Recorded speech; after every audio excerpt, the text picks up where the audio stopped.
That's all the codes are used on slot boxes.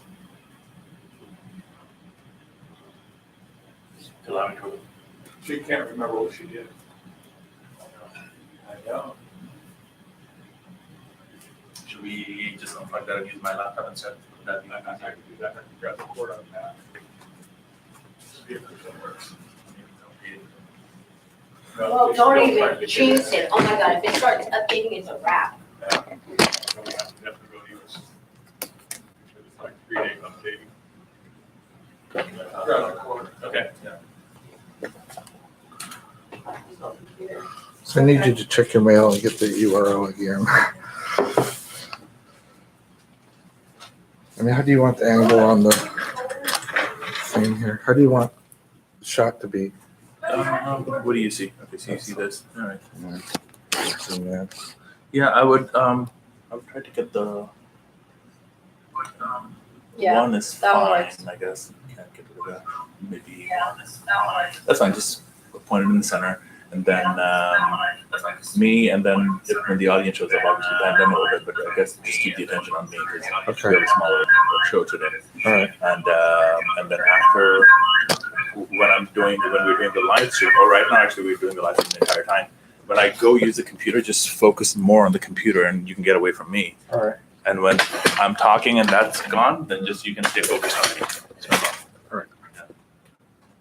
But if I'm doing stuff on the computer, just stay focused on the screen so they can see what I'm doing because some of these folks are remote. Okay.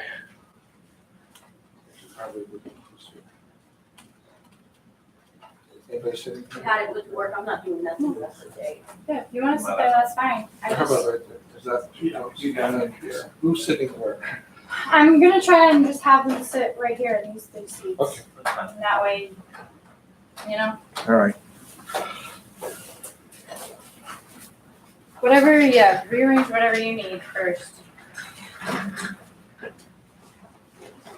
Oh, and David.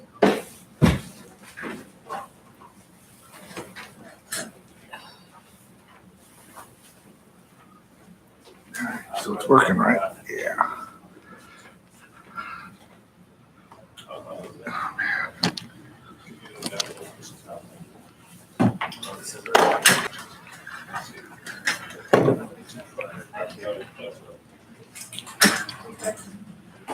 No, you're not.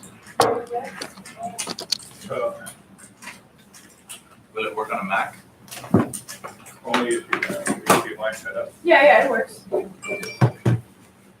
Yeah, I have it, the link if you want to get on here. Send it out to He people. can't connect to me Yeah, to live stream? Oh, Okay. No, it's up. because it's Okay,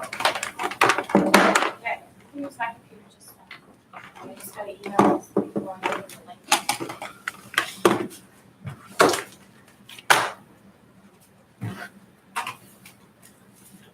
I'll have to think, after I leave today at 5, I'll have to see many Group effort. days.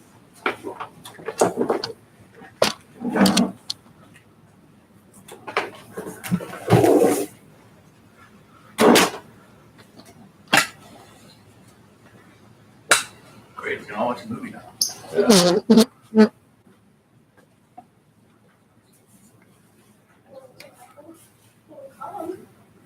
Maybe we can call him now.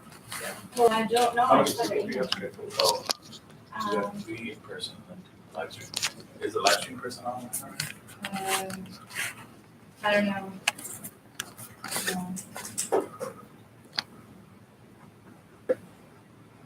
That's so creepy. I can see the back of my I head know, right what's now. going here? What's going on here?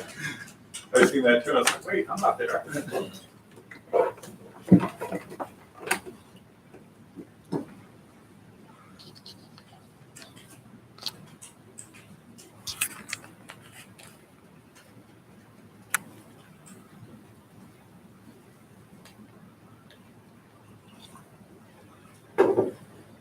There we go.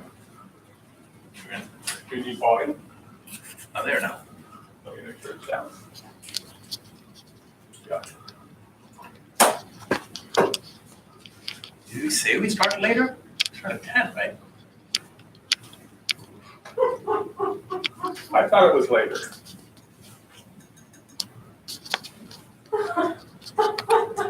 Really? I did think it was later. Strange. Well, you emailed two other live stream attendees, and if they're online, then they're online. Start. No, it's just me. We're now just trying to Trevor and the other guy. Yeah, someone just tried to open the book. Okay.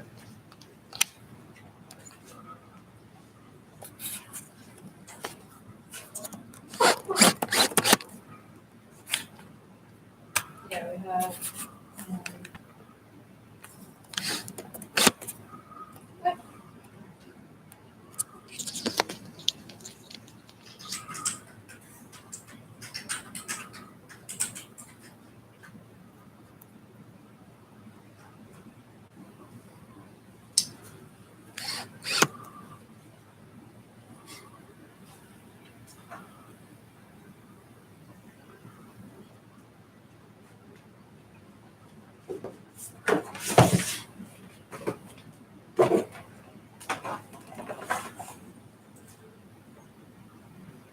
Someone tried to open one.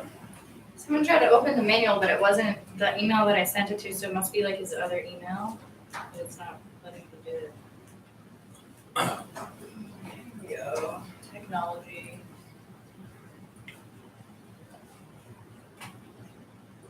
Oh, fuck. Cold, tired. I'm here with you guys again.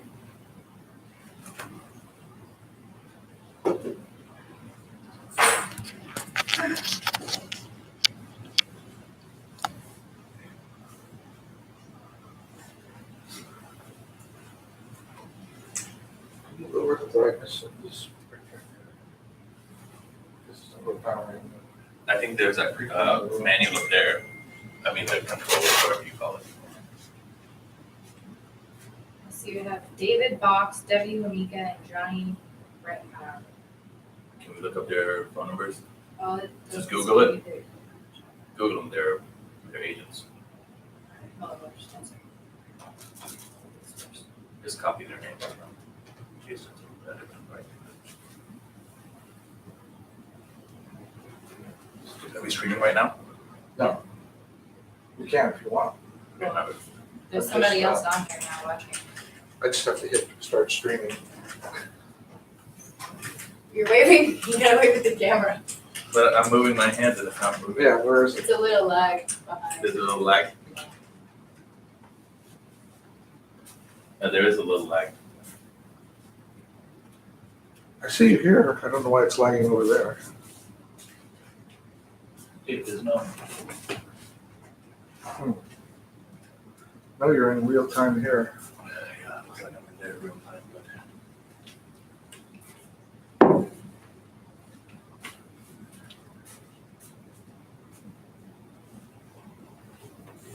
Do you want to start streaming or not?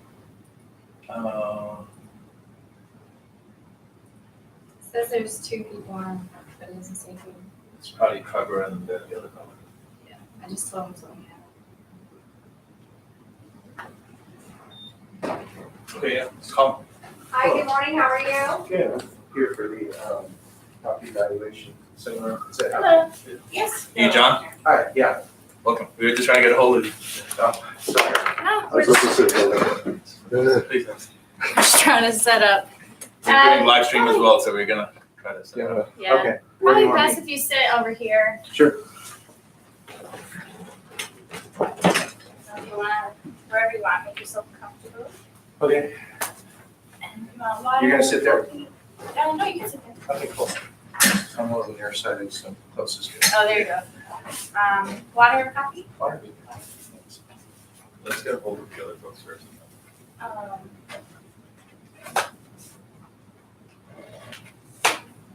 It's not live streamed. So it's gonna be live streamed? yeah, we have a few people, Remote, so. yeah. Will a recording be available? After the event, we can do that. Perfect.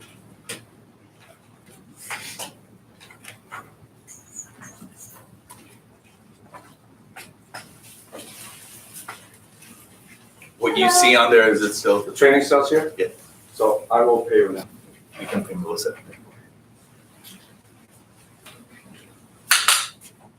That's still live streaming right now. They get, yeah. Melissa, so Melissa, can you please accommodate him? Hi, So what's the, sure, sit wherever you like. You can sit right here. It's probably the best.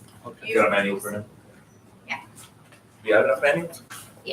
There's Joe? Huh? Are you taking this class today?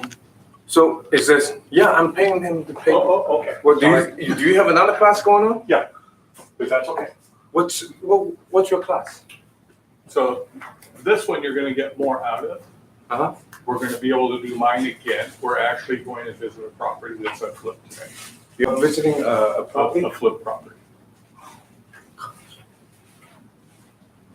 Flip property? You've been to homes with me before, so you know what I'm looking for and have you guys to look for.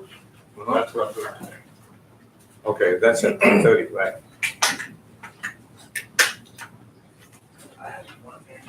This is a good class, They were in that. so don't worry, you're in the right place, okay? I wish you could do it again. Well. Okay. Yeah. Okay, that's too bad.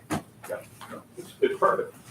But the meeting starts what, at 10 o'clock, right? Yeah, we're just getting our live streams together, so in like 5 more minutes, we're gonna start. Okay.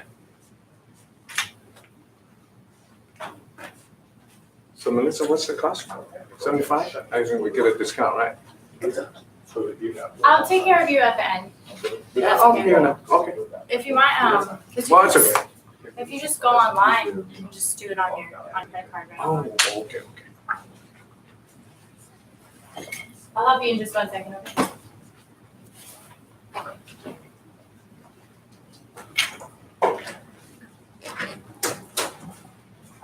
You just wanna give everybody a few minutes because of the rain. It was a little crazy this morning as well, so. It's like, man, well, it doesn't keep storming like this.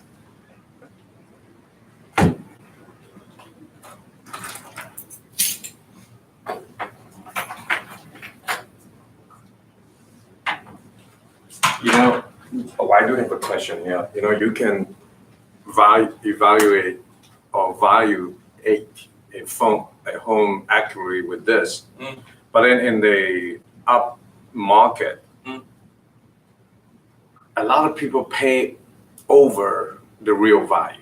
And then if the market keeps going on, it keeps going higher, then you can lose out on the deal, right? Because whatever that you evaluate the home at using your method may not matter in an up market. Very, very good point. Excellent point, actually. And I'm going to discuss that, why this is more relevant even in an up market or a down market, right? The perspective you just shared is a retail perspective, okay, which is, are we ready to get started? If the other folks show up, they show up, you know. For the sake of these guys, we need to get started with their. It's okay, well, but your class takes a full 2 hours, right? It'll take actually, if you're doing the investor segment, then it takes 3 hours because we're doing an investor segment from about noon to like 12:50. So we are evaluating deals that we are currently done, and we show what we were looking at when we were purchasing. And after we sold the property as well, or when we are in the process of remodeling right now, what we have looked at and why we passed on some deals and why we kept some deals. Okay. So those are certain things that I'm going to cover in the investor segment. If that's of importance to you, stick around. If not, then you're So done. this is more for evaluating the. This is for evaluation in general. Valuation in general, I mean. You know, you're looking at residential property, this is the key thing that you want to use. If you're looking at, are you ready? Can we start? Yeah, do you need anything else on here? besides Just days, the put me on, I just need days, so let's get started, okay? So for the sake of time, let's address your question and then we'll take questions as we need. And as folks come in, they'll join us, all right? The guys who are already on the live stream, they're already on the live stream. Are we streaming? Yeah, we have 2 people on there. Yeah, okay, cool. Just if they have questions, Melissa, just keep an eye out and let me know if they have questions and I can help answer those, all right? Hello, everyone. I'm Scott Tayyip. I will be teaching the class for the accurate property valuation today. My perspective here will be based primarily as a broker associate and as an investor. I invest in real estate, predominantly residential and commercial apartment buildings, self-storage facilities, and we also do a lot of fix and flips. So you'll see different perspectives on there. As that role, I've been on the end of the buying side as an investor. So obviously risk management is very important to us so we can turn a profit. And at the same time, when I'm selling the property, a list price is very important to us when we want to list the home so that somebody will pay the money that we are asking for. We can't keep an unrealistic number out there so that the property doesn't move. You know, we obviously have costs involved with holding costs, so we want to make sure that the property turns, and at the same time we turn a profit, right? So we can return money to our investors and move on to the next project. Alan, right? What's your name's Alan? Charles. So Charles asked a very good question earlier. Say, hey, you know, how does valuation work in a rising market? You're chasing a rabbit. Values keep going up. What valuation really is about, and people's misconception is that whatever the market will pay today or will pay in the future is the value of the property. An appraiser does not look at future value. You're looking at present, intrinsic value of something. It's just like evaluating a business or a company. You have to look at the liquid assets. You have to look at, you know, the current assets and what are the other hard assets that we liquidate. How much cash can we get from this? So if there is an unbiased seller, an unbiased, unpressured buyer, what are they willing to pay if everything else was equal? You know, so appraising follows the principle of substitution. So if everything else is equal, how much will someone pay for this home versus this home? And what are the factors that are changing between the two that someone would be willing to pay a premium? Something like that could be of the nature of school districts. Someone may not want to pay for a private school attendance. They'd be like, hey, my kids can go to a school in Sunnyvale and go to a public school. I'd much rather pay the $100,000 premium and get in and beat out the competition. However, that's not the intrinsic value of the home. That is an educated buyer who says, I'm willing to spend $100,000 and get a break to me through my property value or through the interest that I pay, instead of sending my kids out in the East Bay and then going to a private school. That's a personal call. It's got nothing to do with valuation. You follow what I'm saying? So you have to follow what an unbiased seller and an unbiased buyer in a normal market would pay. That's the valuation. That's what an appraiser is going to tell you. Hey, this is worth this. It's $1 million. You want to pay 1.1 million? Go right ahead. But you need to be able to make an educated decision. So when you have emotional buyers who come up with, I want to overbid everybody.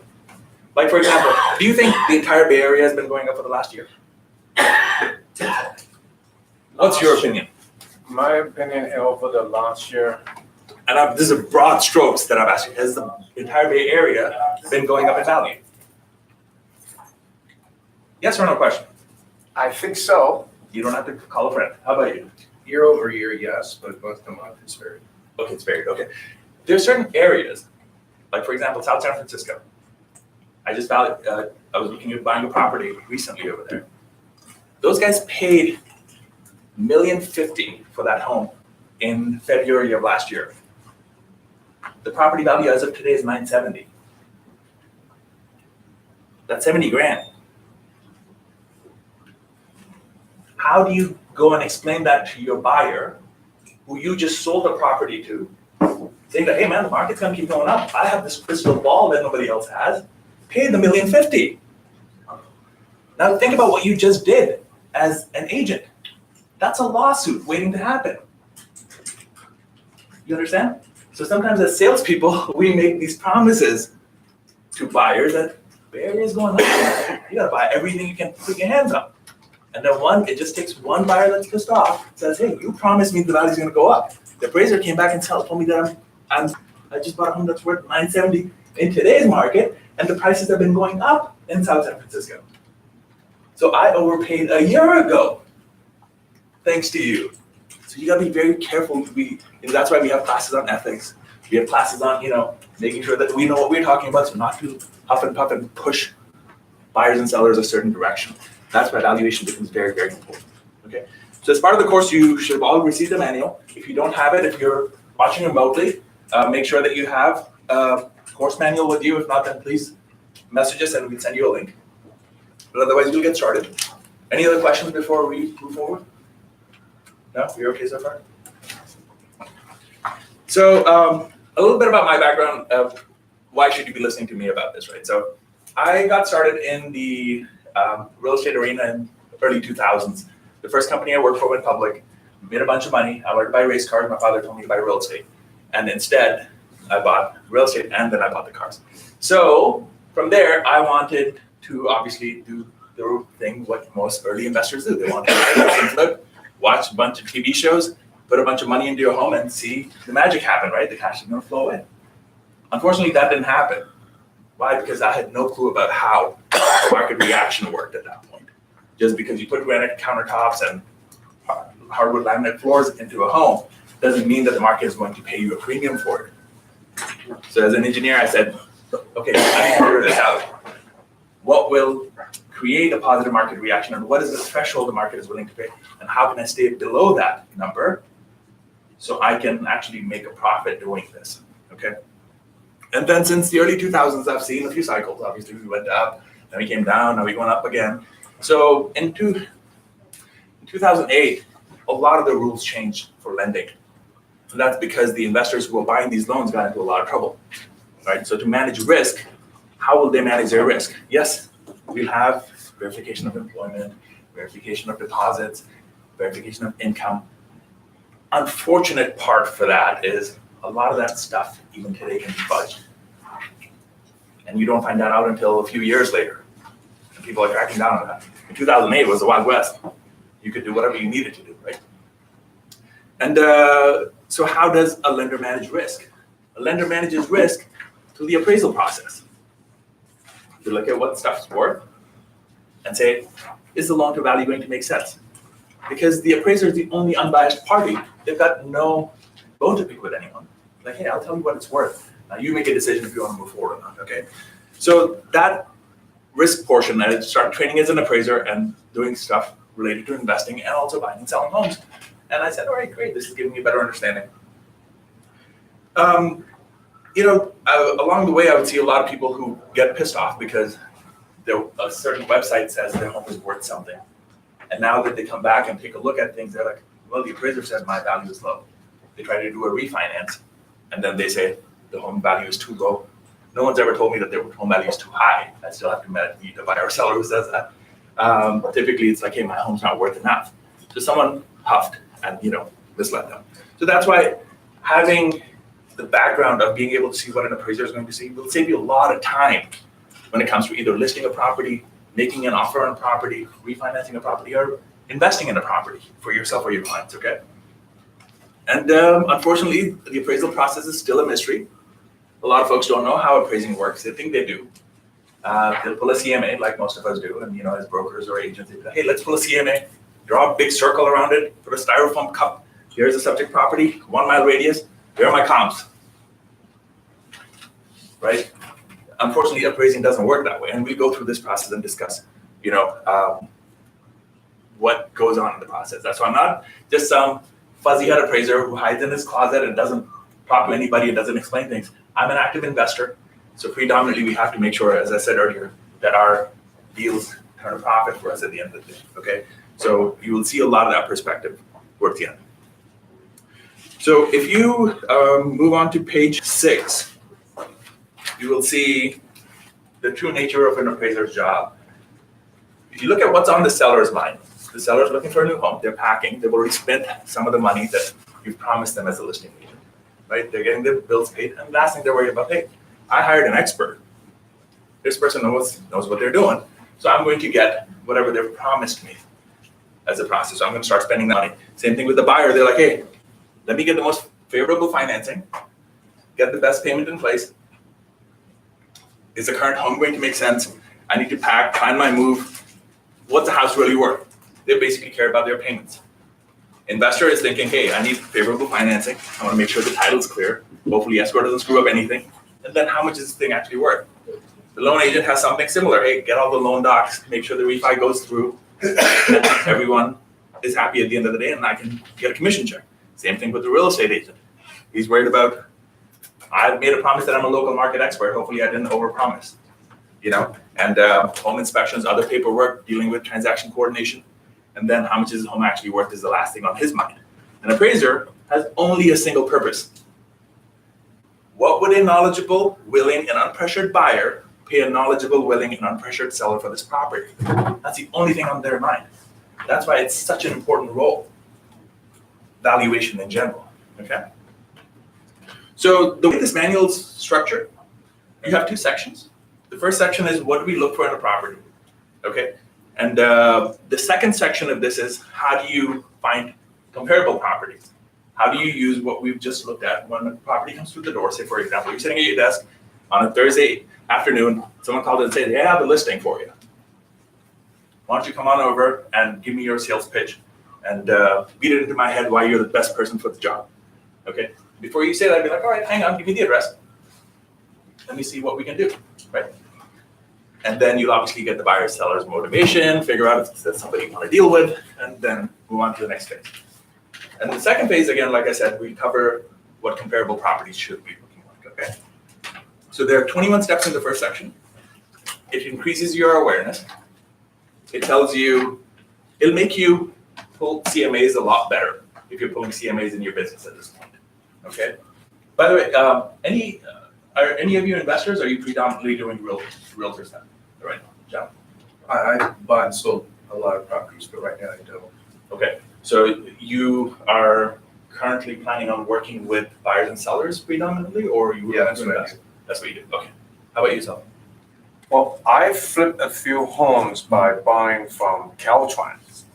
And those Hayward? were, I'm kind of around Hayward and Fremont area. Okay. Okay, and currently that's what you're doing as well, or you do work? Yeah, well, I think I haven't found very many good deals anymore, and I've moved all of the money that I.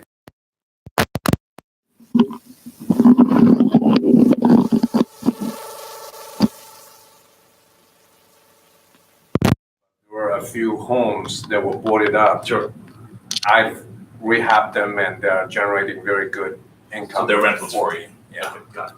So that one can be redeveloped into high-density housing. So that's why, at the auction, I just did all I could to win it. And in hindsight, getting back to my original point, it was an up market. It almost kind of like didn't matter what I paid at the time. But I won the auction. As soon as I won the auction, I had this buyer's remorse. But my buyer's remorse was cured the next day because the second place bidder told me, hey, walk away from the deal, give me the deal, I'll pay you $100,000. That's how, it's kind of dramatic, but that's how my buyer's remorse was cured. But I must admit that I did not have a very scientific way of evaluating what that piece of land with 5 houses, or actually 6 houses was worth. What's the intrinsic value? I love that example that you just gave. So what you just described is what I call a buy, hold, and pray investor. That Right. hopefully I didn't make a mistake. God, please make sure that the market keeps going up, because if not, I'm really screwed. Right. Okay, so I'm a very active wholesaler aside from a rehabber. So we develop land, we're building homes in Castro Valley. We're also looking at a project in Half Moon Bay. And I actively wholesale property to other investors. If at one point, because of scale, I would not do more than 5 rehabs. just because I had 5 rehabs to manage, and I was like, that's enough for me right now. And then others, I would just sell the property off, wholesale it off to other. My property Friend is investors. cash flow value also. So when I would do that, I had to be able to buy at a discount low enough to be able to get you to pay me a fee. Some of our wholesale fees are, in the $80,000, $100,000, $200,000. So obviously I have to buy with built-in equity.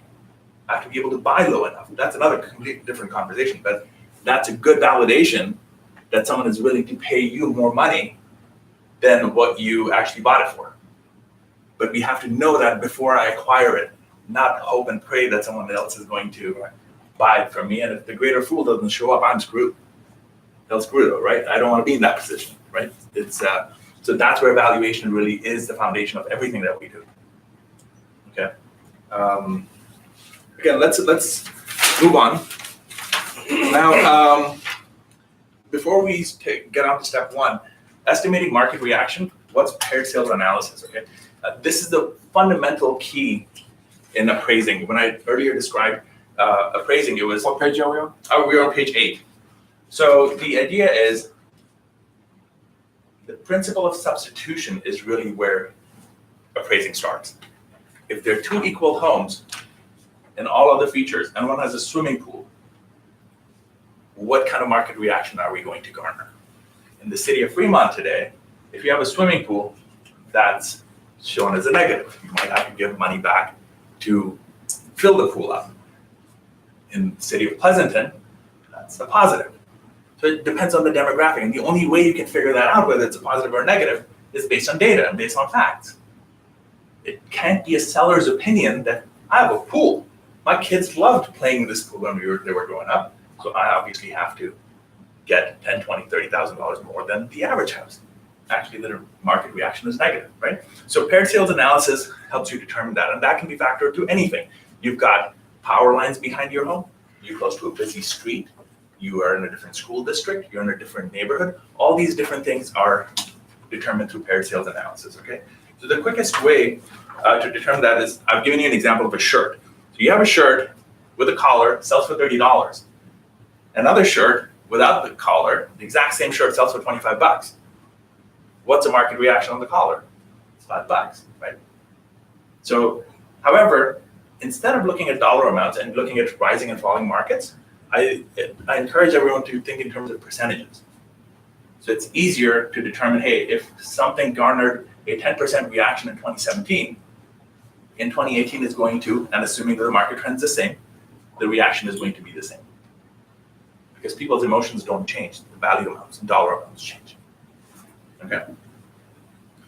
So, like again, for the example here, like if a home was $200,000 5 years ago, and it has a beautiful view with a 5% premium, the premium was 10 grand.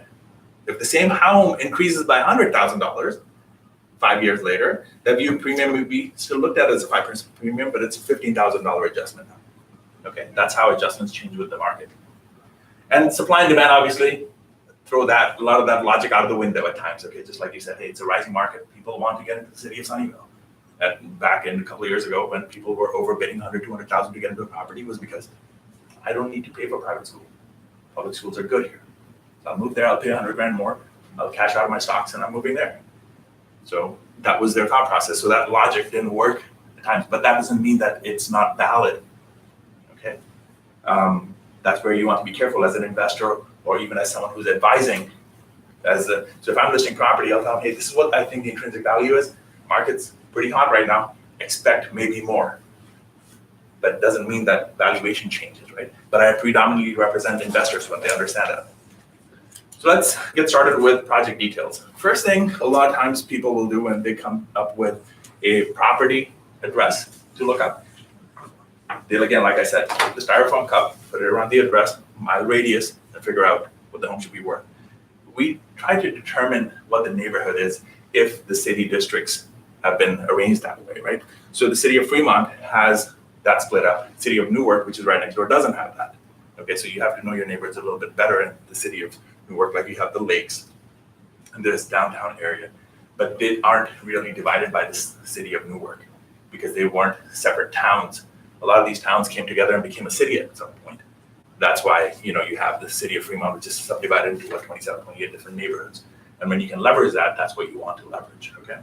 So one way that I encourage people to do that is through either Bing Maps or even through Bay East. So I'm assuming everyone has access to Bay East, and I'll walk you through one of the ways to figure out how to determine this.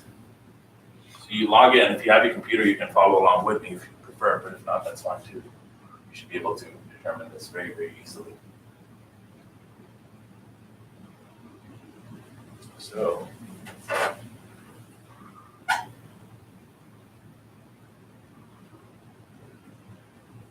to log into my MLS account with the right password.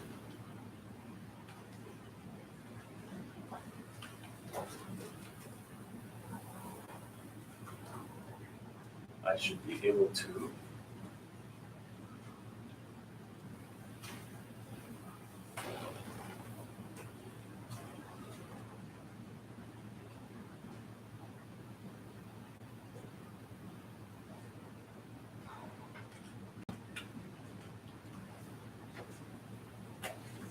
click on the search button here.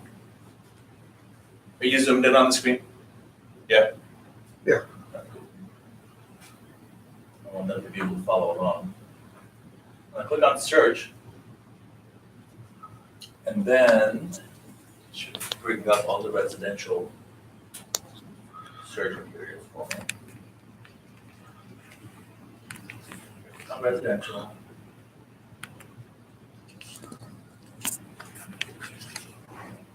Okay, these maps are clearly not made for me.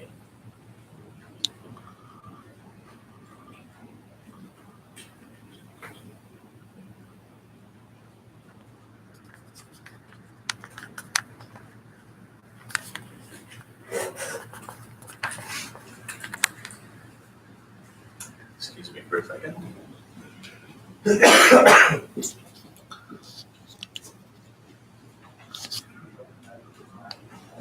No idea how this computer works. So we have a professional. Okay, so now it's picking this up. I think maybe that was just a delay, so Yeah, close, That's just the message. close that off. And then just hit on this map button here. So you click on search, you went to residential, you click on the little globe icon.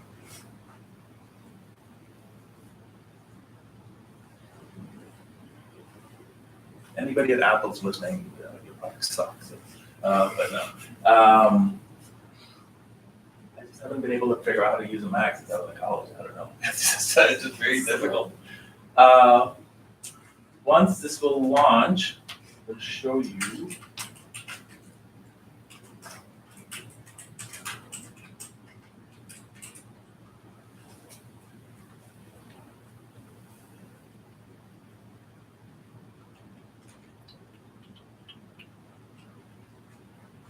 What do you think of the LPR's kind of like a CMA tool? Honest opinion, it's again same thing. Styrofoam cup. You have a circle. So that's what you're going to demonstrate within Paragon, right? No. If that was the case, you wouldn't need to be here.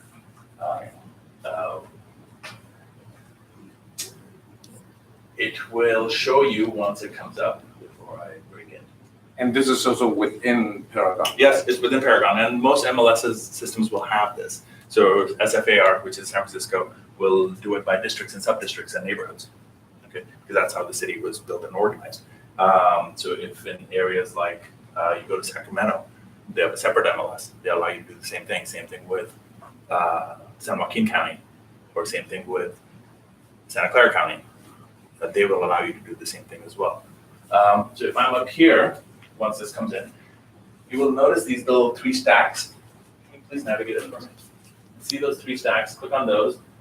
Click on the neighborhoods, and it automatically divides the neighborhoods for you. Once this thing will respond, or if we zoom out. I'm hoping your computers are a lot faster or your internet's a lot faster than ours. I don't want to close around like this. Maybe give it a second. Yeah. So you see it's naming all the different neighborhoods for you. But at the same time, just click on that thing again and click on it. Not the names, the little button next to it. Yeah. Try it again. It's just, Yeah.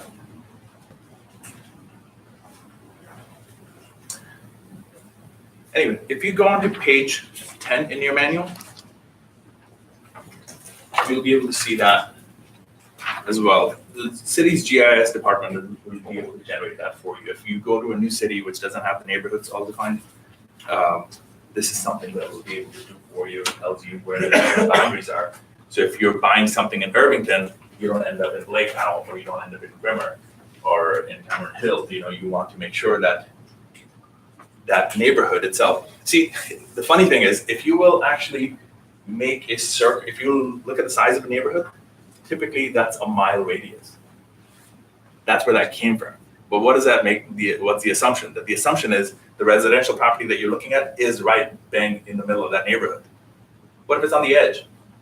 School districts change, fire departments change, amenities change, everything changes, right? So drawing a 1 mile radius doesn't make any sense. This comes up because this is a really, really important piece.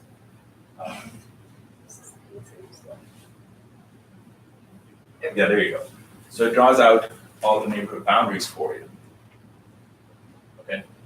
And what I can do is I can draw a polygon around the neighborhood itself and make sure that I restrict my boundaries by this. So if you're up in the Mission where the Caltrans was doing all these projects and still has a bunch of homes which are on land which you can redevelop as well, I'm assuming that's where you are. You want to make sure that you're within that sliver or that area which is up in the hills. You don't come down towards Main Hayward because it doesn't make any sense. Those homes are not comparable to each other, right? So you want to make sure that you're working within that area. So this would be the first step. A lot of people don't like the tool Zillow. I really, really like it for a lot of other reasons rather than, Zestimate is obviously just an opinion that they have come up with, which is not something we use. But if you look at the tool itself, Zillow, can we go to Zillow.com through here? So for example, we have Bremer, Lake Howell, South Sundale, whatever neighborhood you come up with or the name that you have, if you just go at Zillow.com and type in the neighborhood name, it will draw the boundary lines for you. So if you wanted to pick up comps from there, in any part of the country, for example, like we invest a lot in Cleveland or in Tennessee, all the boundary maps are done for me. I don't need to, I've become a neighborhood expert overnight. So I'm not, if a realtor from there, he's like, oh, yeah, this fool just came from California. Now I'm gonna, fleece him. I know exactly how valuation works. So I'm like, hey man, what you're showing me is in East Cleveland. It's not in Cleveland. So people try to pull fast ones like that. But if you know how things work, unless you're a local market expert, which you can become over time, these tools are very, very beneficial. If you just type Sundale, for example, right? D-A-L-E. Yeah. Zillow already has it defined in there. So at some point, it shall come up.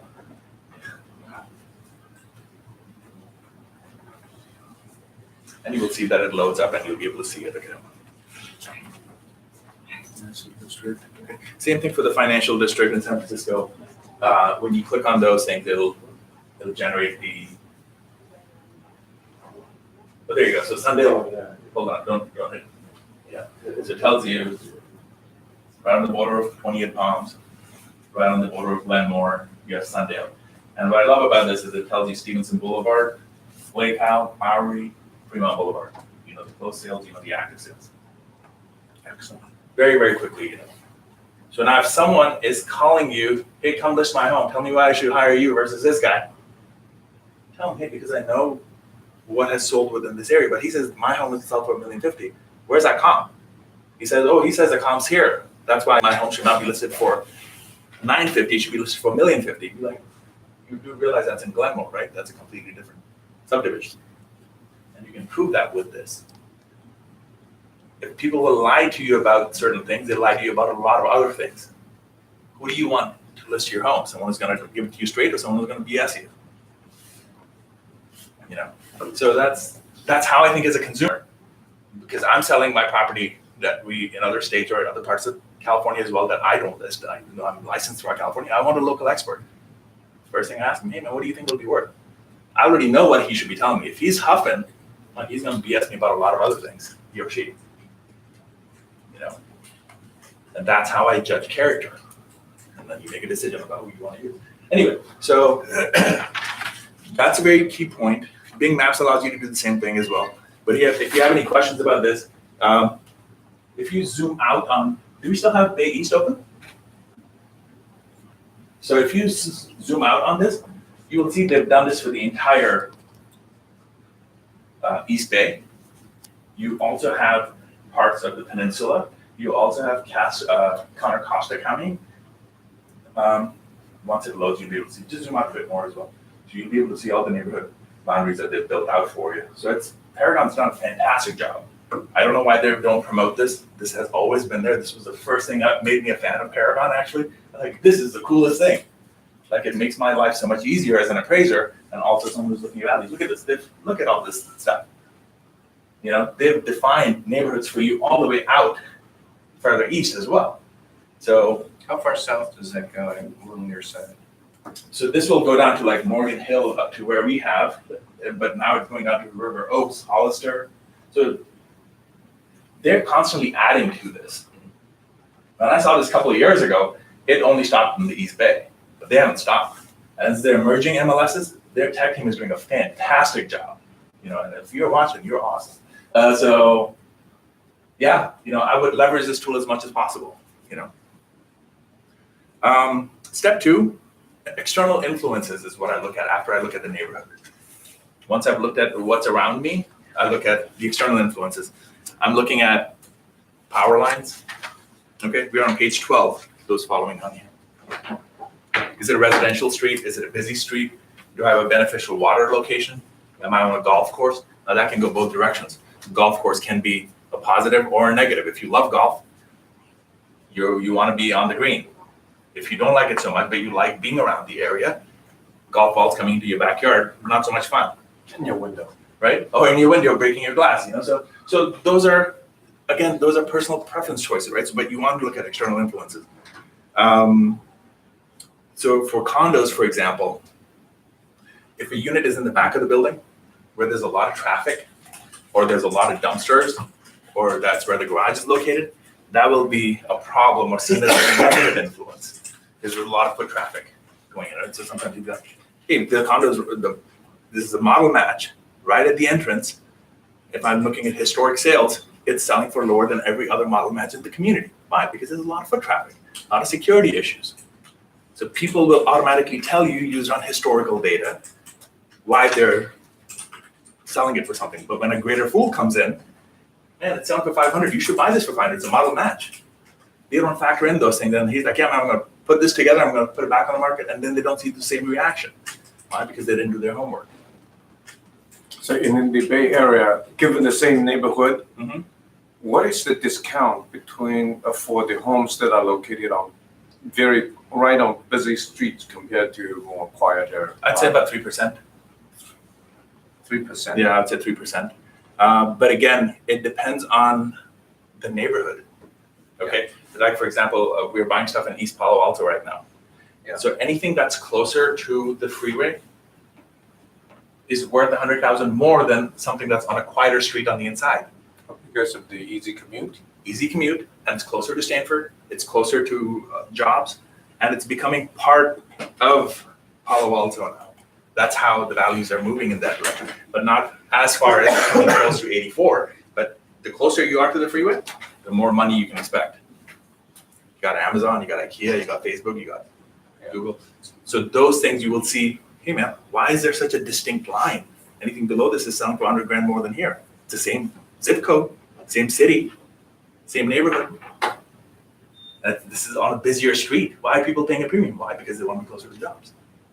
That's why people are willing to overlook that. But if you're looking at a Normal circumstance, about 3% is what you're looking Excellent. at. Okay, so for example, so let's look at a working example, okay? On page 13, there's a property on Doan Street in Fremont, right here. If you look at the map view, which I have printed out for you, so we don't have to bother. What happened to the screen? Does that leave us? That's fine. We'll follow from here then. On page 13, those who are watching from home or from the office, on page 13, you'll see I've highlighted the street, the subject street in green. Now, if you look at the other influences around it, so first, as soon as I get a property, right? Property comes through the door, whether it's an investment or I'm looking for a listing, I'm looking at the map view for Google. Everyone's used a map view in Google Maps, yeah? So I will look at what is around me. So I see Fremont Boulevard, I see Grimmer, and I see a mobile home park right on the south of it. That's a commercial influence. If it backs right to it, that's 50-50 for me now. I gotta be concerned about, hey, how are values going to be on Doan versus, say, on Crestwood? You know, so that's more interior, and I gotta figure it out. And Grimmer is a busy street, so is Fremont Boulevard, so those are connecting to it. However, Doan Street is a collector road. So if you see, all the other streets are connected to Doan, and all the thoroughfare off of Fremont Boulevard and Grimmer goes off of the street. So it's collecting all the traffic, even though it doesn't look like a busy street on this map view. Does that make sense? Now, next thing I would do is I would switch to the aerial view on or Google Earth, and then I can see that there's something going on in the back. And when you zoom in, you see power lines right behind there. Typically, that will cause a negative reaction in certain areas. East Palo Alto doesn't. Here, it does, 50 grand. 50 grand. Why doesn't it cause a negative reaction in East Palo Alto with power line? That's what the market does. We don't question why. That's the market behavior today. And it has been for the last 10 years that we've looked at data. So as an appraiser, we don't ask necessarily what the emotional aspect is. This is what the market's doing, right? Now, the next thing you do is you switch to a street view, okay? And you confirm the properties adjacent to power lines. That's what you'll see. And that will definitely have a negative impact on value. You're looking at page 14 for this. Okay, that's where you are. You guys see that on your manuals? Switch your street view, yeah. Right? So this is what I typically do for properties before I'll show up there. If I'm doing a listing presentation, which I barely ever do unless it's a property or a neighborhood or an investor I know, or if I'm buying a property, someone says, hey man, I want to sell my home to you. Great, let me figure out what's going on. These are the first steps that I take. Look at it on a busy street, external influences, what else is around here? What can impact value? That's external, okay? While we're on external influences, if you look at the second diagram on page 14, what do you see? This home is a duplex. It's in Oakland. On both sides, you have commercial property. So if this house burns down, well, guess what you're not building there again? A duplex. We have zoning issues, right? So he could give this to me for free or for a discounted price, but unless it makes sense for me to be able to come back and build a commercial property and I can get insurance for it, I'm not touching it. You know? So those are the external influences that you got to look at. Other negative external influences, so you'll see this in San Leandro or Hayward, you'll see a negative market reaction from a railroad or public transit on page 15. On page 15 again, you have, it's next to a commercial property, which is, it's a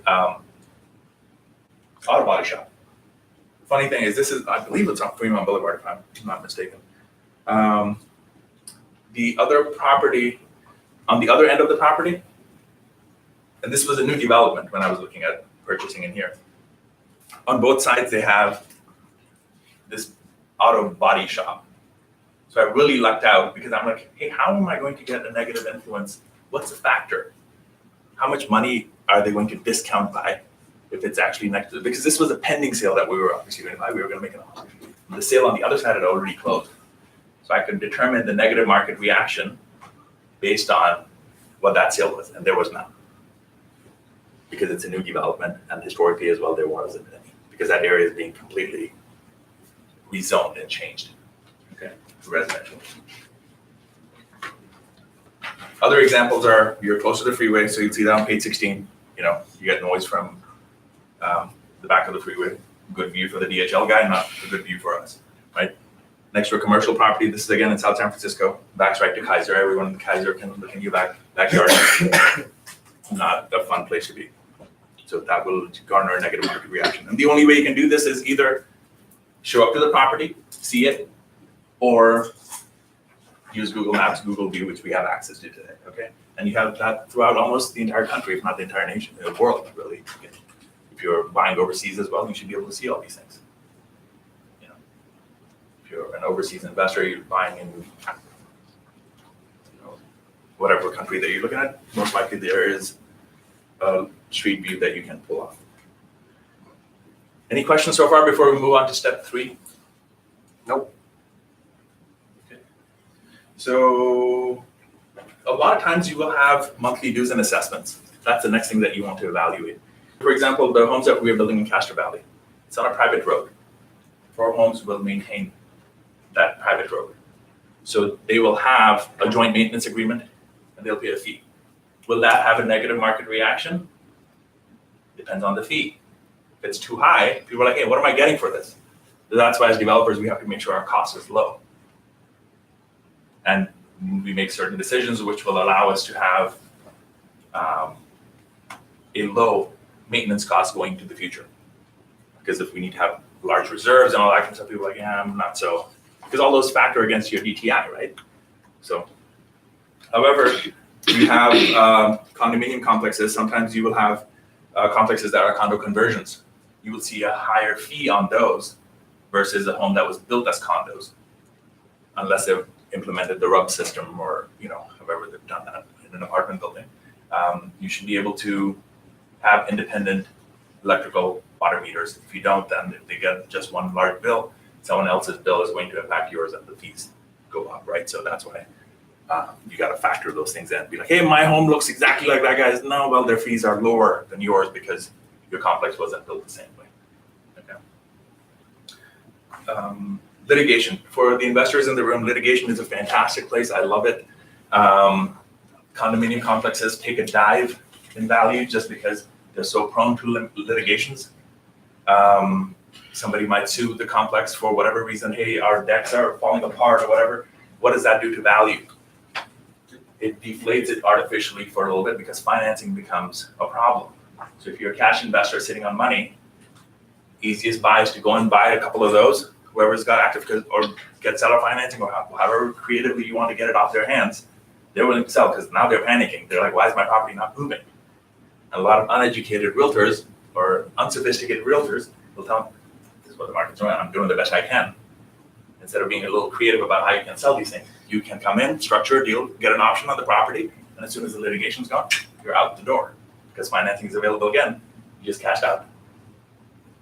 So that's one quick way of spending your time well, looking for deals in litigation. So you don't even have to buy it, like I said, you can get an option on the property. It's another conversation completely. Stick to valuation, okay?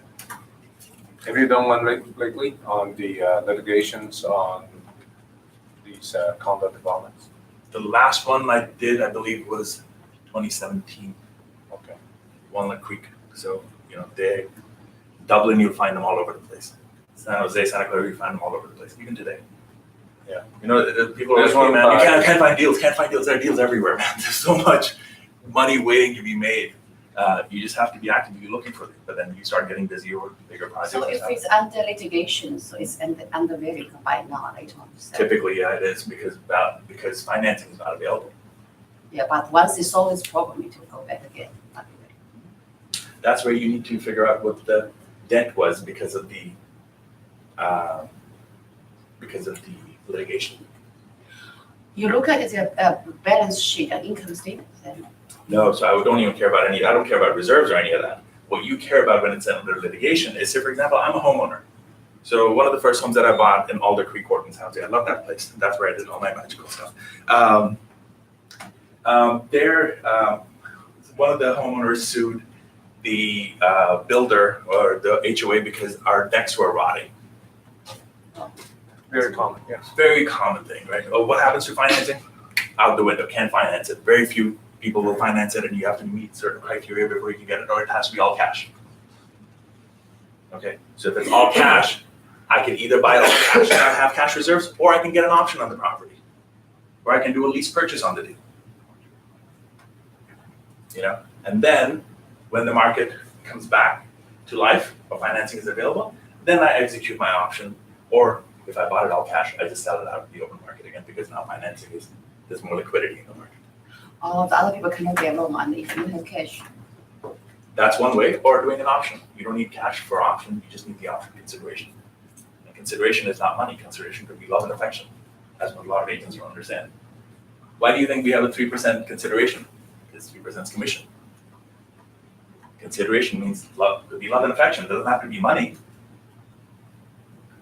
Something to think about, okay? Let's move on. Page 18. I have a slightly different manual, I think. No, it's the right manual.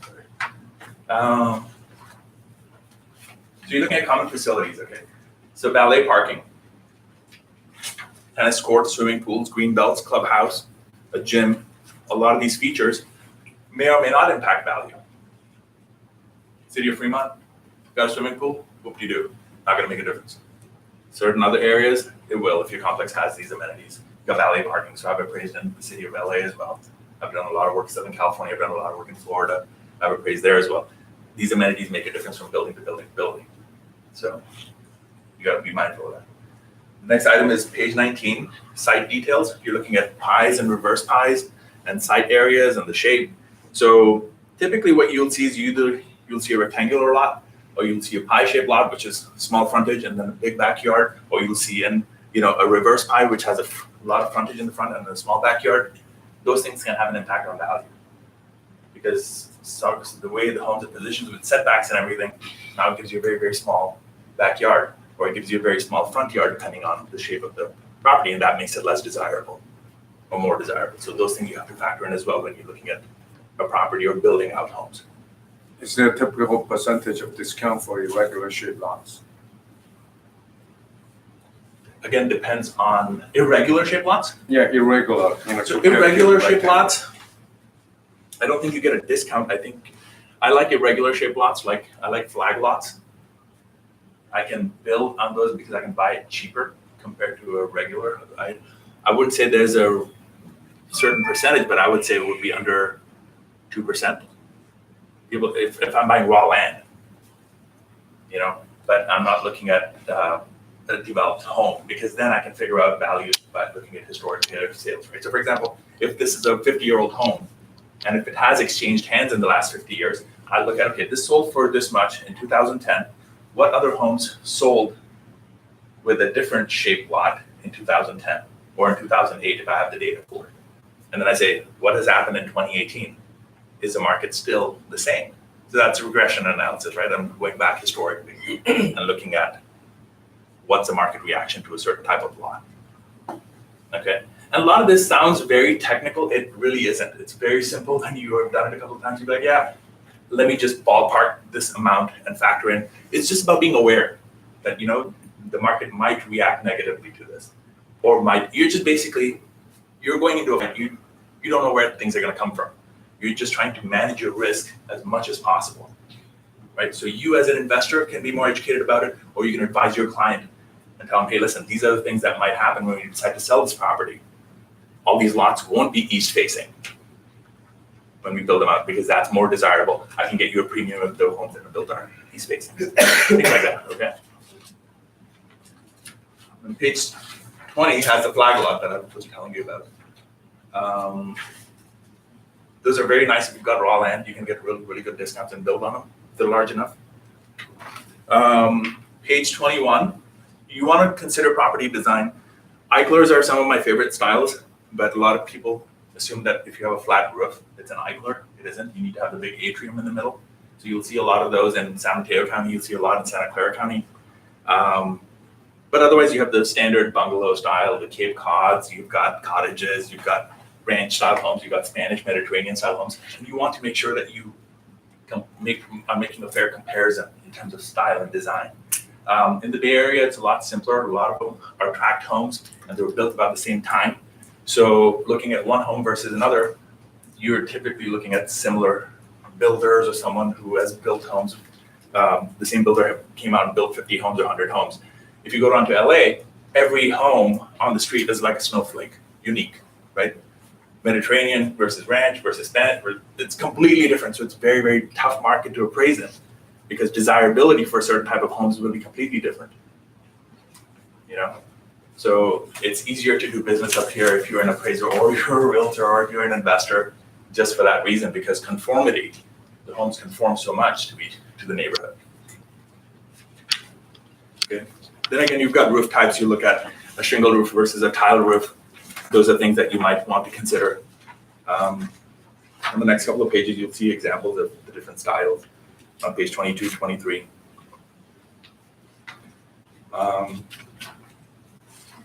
24 as well, you'll see hip style roof on a Mediterranean style home. And then you see an apartment style condominium project. So it'll be a low rise up to 4 stories, 4 to 8 will be a mid rise. 8+ will be a high rise. Okay. Mark, my volume's okay? Yeah. Volume's fine, right? Okay, just checking. Anybody have any questions on our live stream? No questions coming in? Okay, cool. Anybody else got questions? Move on to the next step. So next step, you will look at construction quality.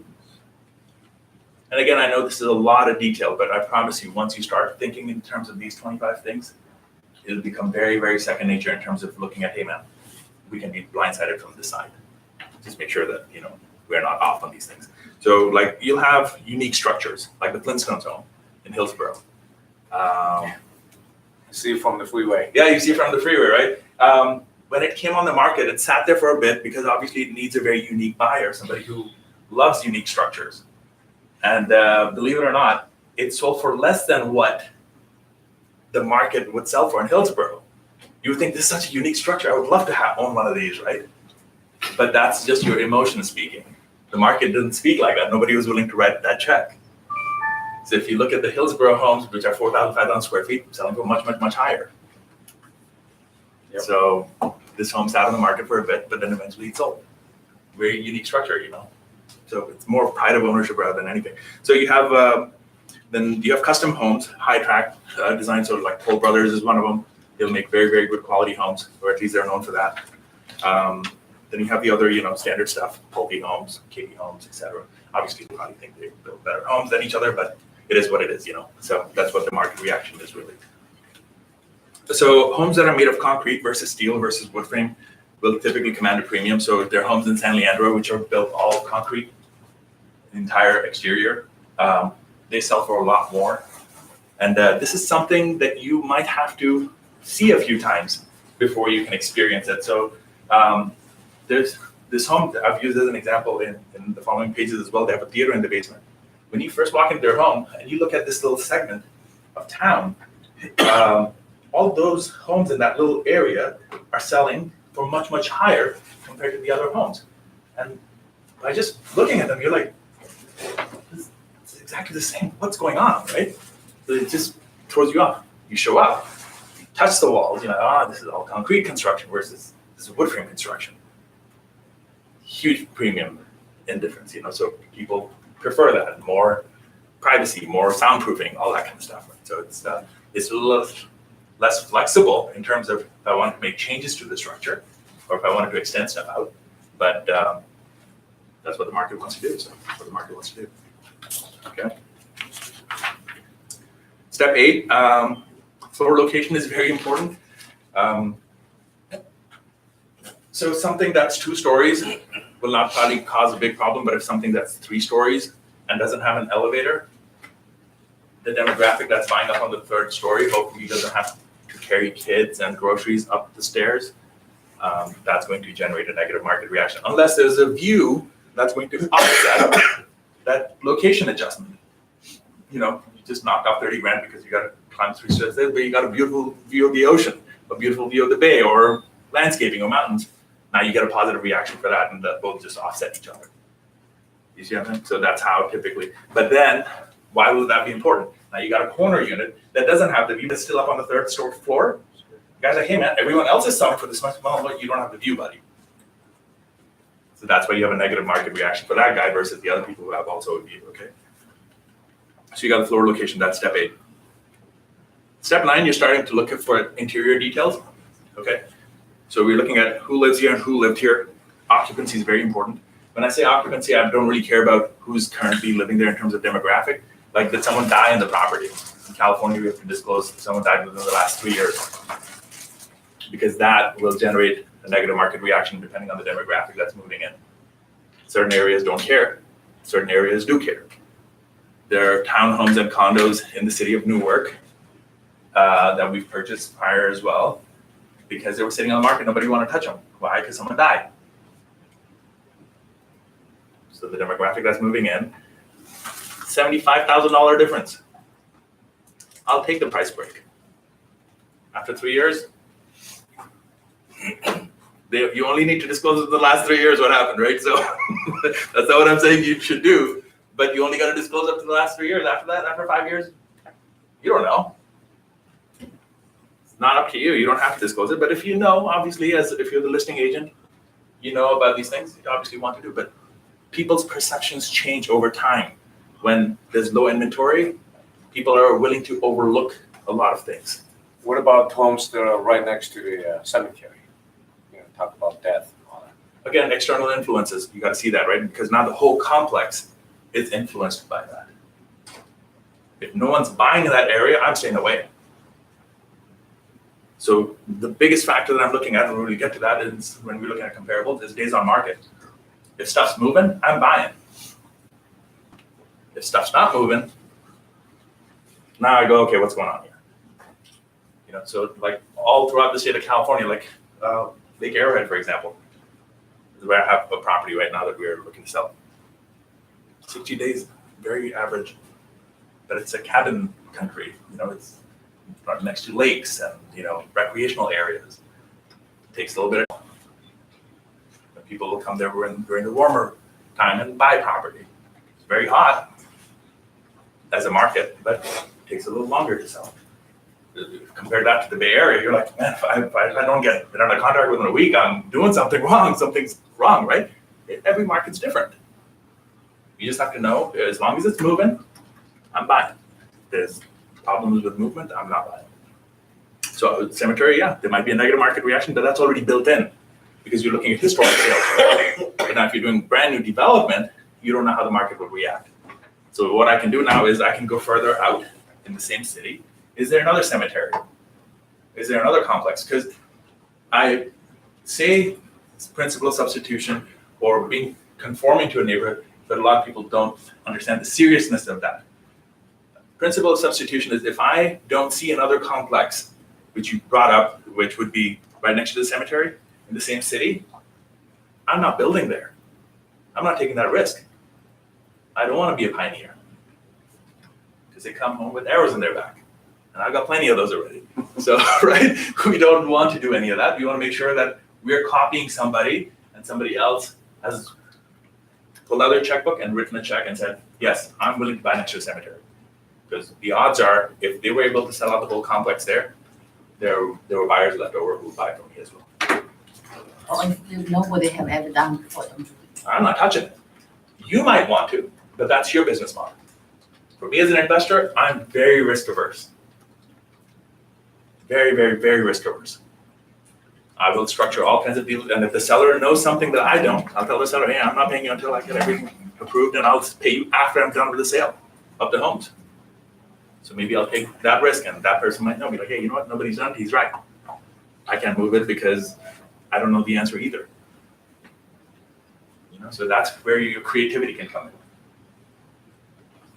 Okay, so again, for occupancy, if it's part of a divorce, sometimes that'll impact value. Part of a bankruptcy proceeding, that'll impact value. Part of an estate dispute, that'll impact value. Anytime you've got problems with people, it'll impact value. Because sometimes you won't be able to view the property, you won't be able to show the property as well. People won't provide access, aside from the death on the property. Step 10, the thing I look at is views. what can you see from the property? It's a beneficial water view. Like I said, golf course can go either direction depending on the location and how much you love golf. If there's an industrial site or power lines that you can see from the property. Again, if you're like in Florida, in Miami-Dade County or Fort Lauderdale, the higher up you go, more ocean you can see, the values go up. But certain types, like if you're looking at properties which are on the marina, I don't want to look at the ocean, I want to look at the boats. So that will garner a higher premium because I'm looking at boats and I can see movement. Ocean, I just see a black pitch dark at night, I see nothing. So those things will again garner a premium or a negative reaction depending on the market. So lagoon view from the property is what you see on page 28, and then a marina view from the deck. All these are positive typically. These are all on the peninsula, all these properties. Beneficial golf course view. Because again, you're hidden away in the back from the balls coming into your backyard or breaking your windows. Page 30, we're looking at step 11, the actual age of the property. So even if I gut down a property to its studs and I rebuild it with new sheetrock, new insulation, as long as the walls are still old, that's how old the property is. Unless I tear it down and I have the foundation, maybe just one wall sticking up, my actual age will stay the same. My effective age may change because I've updated the property, I've updated the electrical, it's not knob and tube anymore. I've got new Romex in there, I've got new plumbing in there. But for me to change my actual age, I have to go down, down, down, all the way to the foundation. Okay?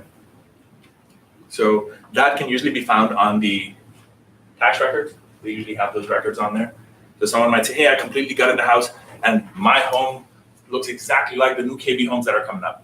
Well, they were built last year. Yours was built 50 years ago. But I've got the same kind of kitchen in my house. 2 different construction styles, materials, everything was very different 50 years ago. You know, so that's not exactly going to garner the same reaction. But again, current condition obviously makes a big difference. This is one of the key points when we are rehabbing homes as well. Step 12 is we look at the current condition and see what the neighborhood baseline is. So if something sold for $1 million and that's the market threshold trading range at the top, whatever they've done to get that $1 million is all we want to do. I don't want to do an additional knob if I can avoid it. I want to copy exactly what that house has done. I don't want to make any other changes. If it's a 2-bed, 1-bath and they've turned it into a 3-bed, 2-bath, that's what I'm doing. I'm not going to focus on changing that into, keep it as a 2-bed, 1-bath. I want the maximum dollar back for myself, right? And whatever that's going to give me, whatever changes I need to make, those are the changes that I'm going to make. So again, current condition would be kitchen, bathroom, floors, roof, electrical, plumbing, windows, paint.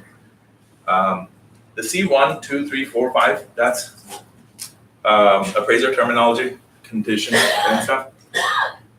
And that's something you most likely will be able to see when you look at an appraisal report. A word of caution, again, like I said, over improved properties.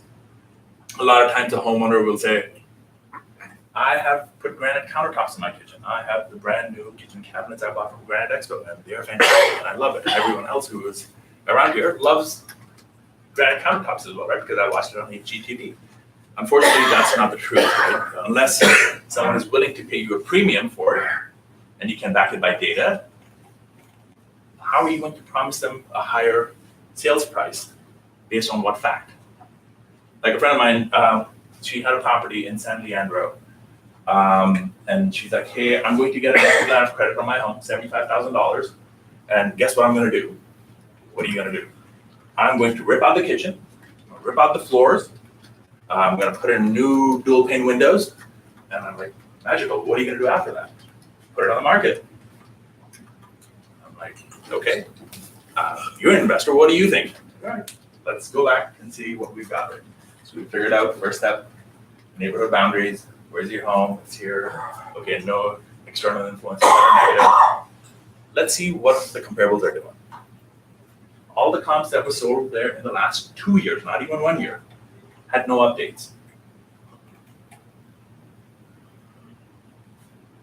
I'm like, why are you making these changes based on, you want to make a profit, right? He says, yes.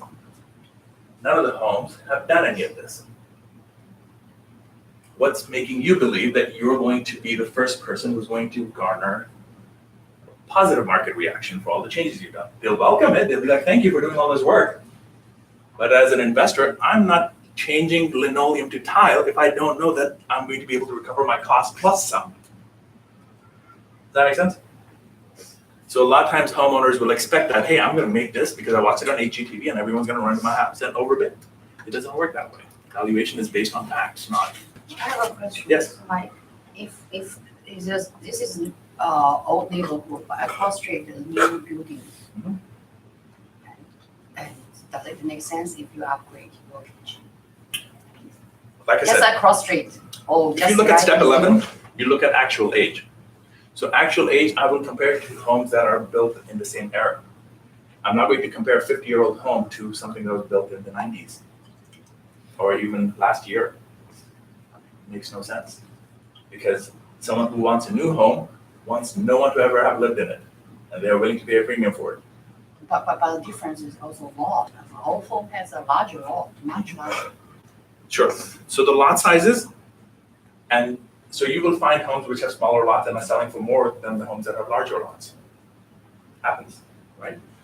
You can only make that determination based on comparables. You can't make a general statement that everyone wants a smaller lot or everyone wants a larger lot. There are other things that somebody might want. Maybe those homes across the street might be able to go to a different school. That's why they're willing to sacrifice the lot so that they can attend the school and these guys don't get to attend that school. Does that make sense? If it's in the same school. Even if it's in the same school district. So what you're trying to get is one answer for, hey, can I buy a smaller home and get same money for new construction for an old home? I don't know. You have to look at data. You have to look at facts. You can't be emotional about it. And if you can't back it up with data, you don't have a conclusion. You know, you have to have sales that have happened. If not on this street, maybe go back in time and see. So if this is a brand new development, okay, for example, that's built in 2019. They've just closed. And now somebody on this side of the street says, hey, I'm looking to sell my home. Do you think I should redo my kitchen so I can get a premium? Because people who couldn't buy into that house would want mine. And if you have no sales over here yet, how can you answer that question? You can't. However, if you go a couple of streets down and they also have a new development and they have some close, now you can maybe make a comparison. Oh, okay, is it? It doesn't have to be across the street. It could be a couple of streets down. But as long as if you're trying to compare that market reaction to a new kitchen, I would not even look at that development, first of all. I would look at, I'm looking for, you missed that part at the beginning of the class. It's about principle of substitution, right? I have a shirt which has a collar, sells for $30. And I have an exact same shirt without that collar, sells for $25. How much is the collar worth? $5, right? Okay. So that's how you make the differentiation. So But the if shirt has to be, if somebody else has done before and sells better price, you can feel safely go for it. If Correct. not, you cannot compare the new development. no, yes, there's no comparison. I got you. It's like, I might be a top athlete, but if I'm 35 years old and I have a top athlete who's 20 years old, you can't compare the two. Their staminas are different, their builds are different, their genetics are different, their nutrition is different. You know, so there's so many things that you can't really mesh like that. So you want to compare a 40-year-old home to a 40-year-old home, a new construction to a new construction. So you can say KB Homes versus Toll Brothers. They both are doing something in 2019. Now you can make a fair comparison. You know. So now you're looking at a remodel kitchen versus an updated kitchen. An updated kitchen is an in-place replace. Remodel means you're knocking out walls, knocking out windows, changing electrical, changing plumbing. That's what you'll see on page 31. On page 32, you'll see electrical systems. Your panels updated versus a knob and tube. And then you have peeling paint. This used to be a big FHA problem if you were going FHA financing, but it isn't anymore. Page 33 and 32. Cracks in the driveway. These used to be a big FHA problem as well. For financing, there aren't anymore on page 34. However, if you're walking in, a lot of times you walk into a home and you just look straight. That's normal, right? We meet people, hi, how's it going? You don't look up. Maybe you look down. You're not trained to look up. So if you look up, you'll find some other problems potentially, a leaking roof on page 34, which a lot of times a seller won't disclose. When you look down on page 35, you have multicolored carpets. Those are hard to miss. They're were only a special during seasonal sale and not available anymore. Page 35 again, pool needing repair. A lot of times when you have those concrete pools crack, unfortunately you can't even repair them at times. You gotta either uproot them and redo them or do some other expensive strategies or techniques to be able to get that to work. Again, page 36, you have mold and infestation. Again, you can only see these things when you walk in and look up. A lot of times it's not even the owner's problem, it's just poor installation, poorly built bathrooms, poorly ventilated bathrooms. Page 37, if you go into garages, which will have, a certain activity which is prohibited, you will most likely be able to see based on, power lines coming through and like if they have a marijuana plant going on, or if they've got some other meth lab going on situation, you'll be able to see that and that if the neighborhood knows about it or the police know about it. Obviously, there's the negative stigma against the home, so that you can factor in as a negative effect on value for the home. Okay, and you can advise your client accordingly. Page 38, these are very, very simple things to fix. As an investor, I love them, but if I'm listing a home for retail, I obviously don't want these influences. Debris is very easy to clean up. It's very simple to clean up. People leave trash behind their homes. I don't know why. For recycling or whatever, make sure that your client gets rid of all of that. A wood deck that needs repairs, page 39. That's a problem as well. Okay.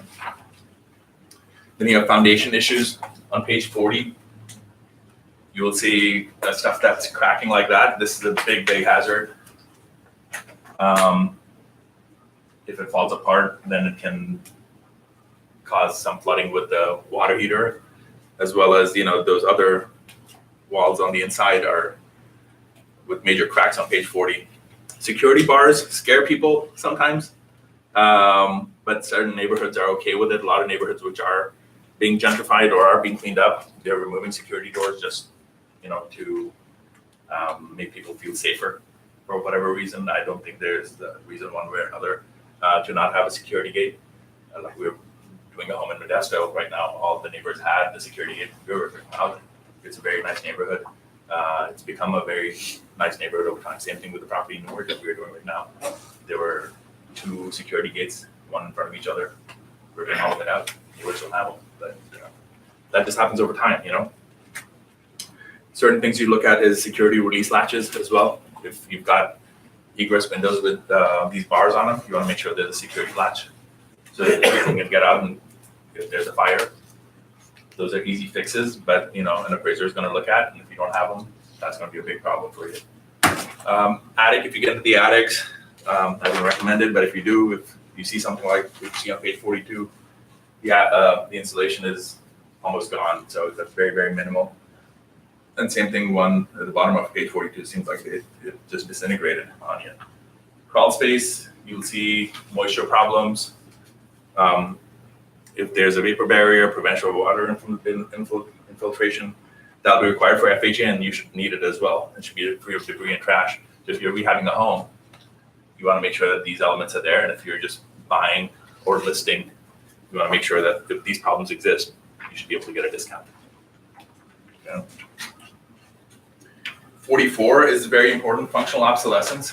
So in 2019, I believe, if you don't have a dishwasher in your home, or even if regardless of whether you use it or you don't, it's considered a functional obsolescence if the neighbors also have it. The home that we are redoing in Modesto, all the comps that we looked at that sold for the maximum price, none of them have dishwashers. Guess what we are not doing? Dishwashers. So even though we are redoing the kitchen and everything, don't need to put them. Why? It's another $500, $600 out of my pocket. So don't need the plumbing headache and don't need the additional cost because it's not going to generate a positive reaction. Because I typically do this. I will go to the neighborhood that we are rehabbing in and I introduce myself to all the comps. that I'm considering at the top of the valley. Because I want to see what they've done on the inside. I want to see the quality of material. I'll just show up. I'm not as serious as I am today. I'm a very chirpy, happy guy. Shake their hand, be like, yeah, I'm your new neighbor. I love your home on the internet. Can I please walk through it? She's like, of course, yeah, come. And then after they put the dogs away, I'll walk through the home and I'll go into every room before they can have an objection about, hey, where the hell is this guy going, right? So I'll go to the bathroom, kitchen, everything. I'll check everything out. And I see the quality of materials that they've done. And now I have a good gauge about how much I possibly want to spend. Because if these guys were willing to pay top dollar for this home, why do I need to over-improve my property? Makes no sense. I'm going to do exactly what they're doing. Like the Modesto house, we were going to do quartz or granite countertops. Everyone else is doing laminate countertops. Why am I spending $2,000 when I can get away with $500? So I'm looking at the neighborhood baseline first before making that decision. So again, functional obsolescence, no dishwasher, a bedroom being accessible by another bedroom, swimming pool in certain areas, largest home in the neighborhood, no bathrooms on the first floor of the property. You'll see that in Fremont sometimes. The need to climb stairs to the front entrance. There was this home, a friend of mine rebuilt. It's a 4-story home now in the city of San Francisco. It has elevators and stuff in it. The home right next to it, 108 steps to get to the main entrance. And that lady used to send down a little basket for people to put her groceries or whatever and pull it back up. But if that home ever gets rebuilt, it'll be exactly like, that's my comp, one next door. They put elevators in it, garage parking, goes up 4 stories, comes back down. So that's what gets rebuilt, right? I think they listed it for about $4.5 million. They got more than what they were asking for. So you got to copy what somebody else has done and been successful with it. So here are some examples. Functionally obsolete kitchen, again with no dishwasher. This is in the city of Hayward. Again, other one is on the city of Hayward. You got to get to the main entrance to the 2nd floor and no interior access from the garage. So you got to park the car, get out, close the garage door, walk these steps up, and go to the 2nd floor so you can get into the main house. How do you compare that to another home? Most homes are not built like that. So you have to expect a negative market reaction when you're listing or buying. That makes sense? What would I do if I bought this? I would most likely be creating an access from the garage to the 1st floor through the garage and reconfiguring it so the main living area is on the 1st floor. Or build something on top of the garage and then have access to the rest of the home through there. So you have to think about it, but hopefully you're not the first person doing that. And then there was some other fool who bought before you and redid that and was able to successfully do it. Like I've seen homes in Oakland where the largest home in that area is 1,000 square feet. And there's this other guy who we bought a home from, had built, without permits, a home that's 27 or almost 3,000 square feet, this ginormous 2-story home in Oakland where the largest home is maybe 1,200 square feet. I'm like, and obviously he wants to liquidate quickly because obviously the city red tagged the guy because they're like, how did you put all this structure up without getting permits? And now we have to go demo all that junk out and rebuild so that it conforms to the area, right? But what was he thinking? His price point was up here, man, this is going to be a 3,000 square foot home. I'm like, yeah, and who's going to allow you to occupy it? You're not going to get a certificate of occupancy. Nobody's going to allow you to build a 3,000 square foot home. It doesn't conform to the neighborhood. Go to the city. They've already red tagged you. So people are just like watching these dumb TV shows and thinking, hey man, I'll build this McMansion and some greater fool's going to come and buy it. And obviously I should do it without permits because who needs permits, right? Those are opportunities if you know what you're doing. Because he'll sit and he'll rot for a while. Then I will be the knight in shining armor, show up and take it off his hands. Whether he sells at a discounted loss, not my problem. But I solved a big problem for him because he had no liquidity. Same thing happened to the property we did in Livermore. They did split air conditioning systems everywhere in those homes. And it was such a problem for them to move that property. He said, oh yeah, we've been developing for so long. I'm like, man, I've seen at least about, in my experience, at least 5,500 homes or 6,000 homes, just from the appraisal standpoint, not even from the investing. That's an additional. I've rarely seen anybody put in split air conditioning or heating systems. If they could do a central. For each room they have a little the split. I'm like, I've seen that in other countries where there's concrete construction because the only way to get in is through split AC. But you have wood frame here. Why are you doing this? Why not, either lower the ceiling or, build a pitched roof and go central throughout the house. Maybe they were from overseas, I don't know where it was, but they had a very hard time moving the product. So you gotta be careful in terms of what the neighborhood is doing and what, you can get money for. Because who's gonna buy that anomaly, Moving on to page 46. Living area. Typically, I like to stay between 20% of, say if it's 1,000 square feet, I'll go between 800 to 1,200 square feet. Lender guidelines are about 25%, so you can go up to 750 to 1,250, but I try to narrow my window as much as possible. I'm looking for a doppelganger. I'm looking for an exact replica if I can possibly get it. Okay, I'm looking for someone who looks exactly the same like that shirt, but is just missing that collar as much as possible. So, but you still sometimes can find homes that have sold in the last couple of years. So you try to be as close as possible in terms of the square footage as well. You will see, so if you've been in the industry for a bit, you might have come across cottages that people have built. Or people have finished a lower living area and said, yeah, I didn't get permits, but I should get money for this because it's finished so well. Look at it from the outside.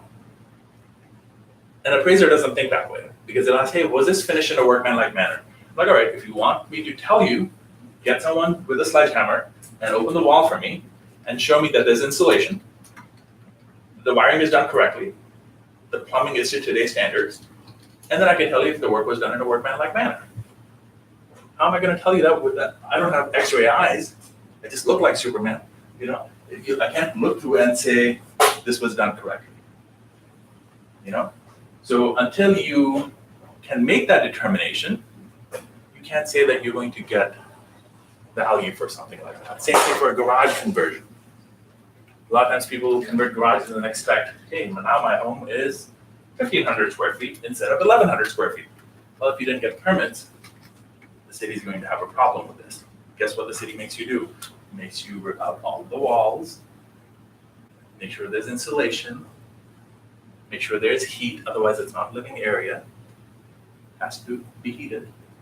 That's why a lot of people will close up their sunrooms and say, there's a living area not right. Well, you don't have heat. Is your framing to code? Is your electrical to code? Is your plumbing to code? Mechanicals to code?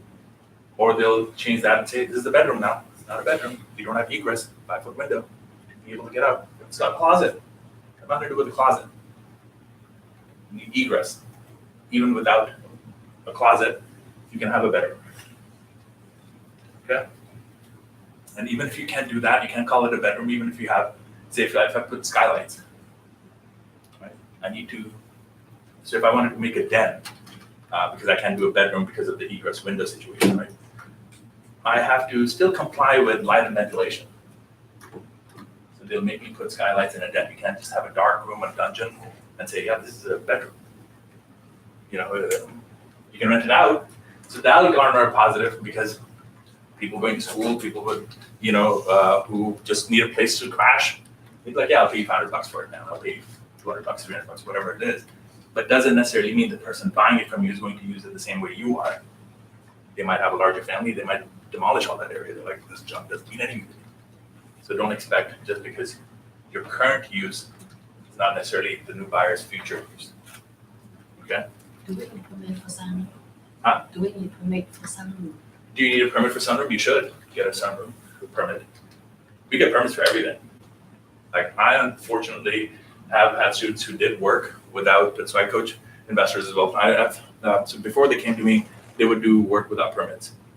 So I'd be like, hey, so do you usually pull permits from the city? So a general contractor, owner, builder, however.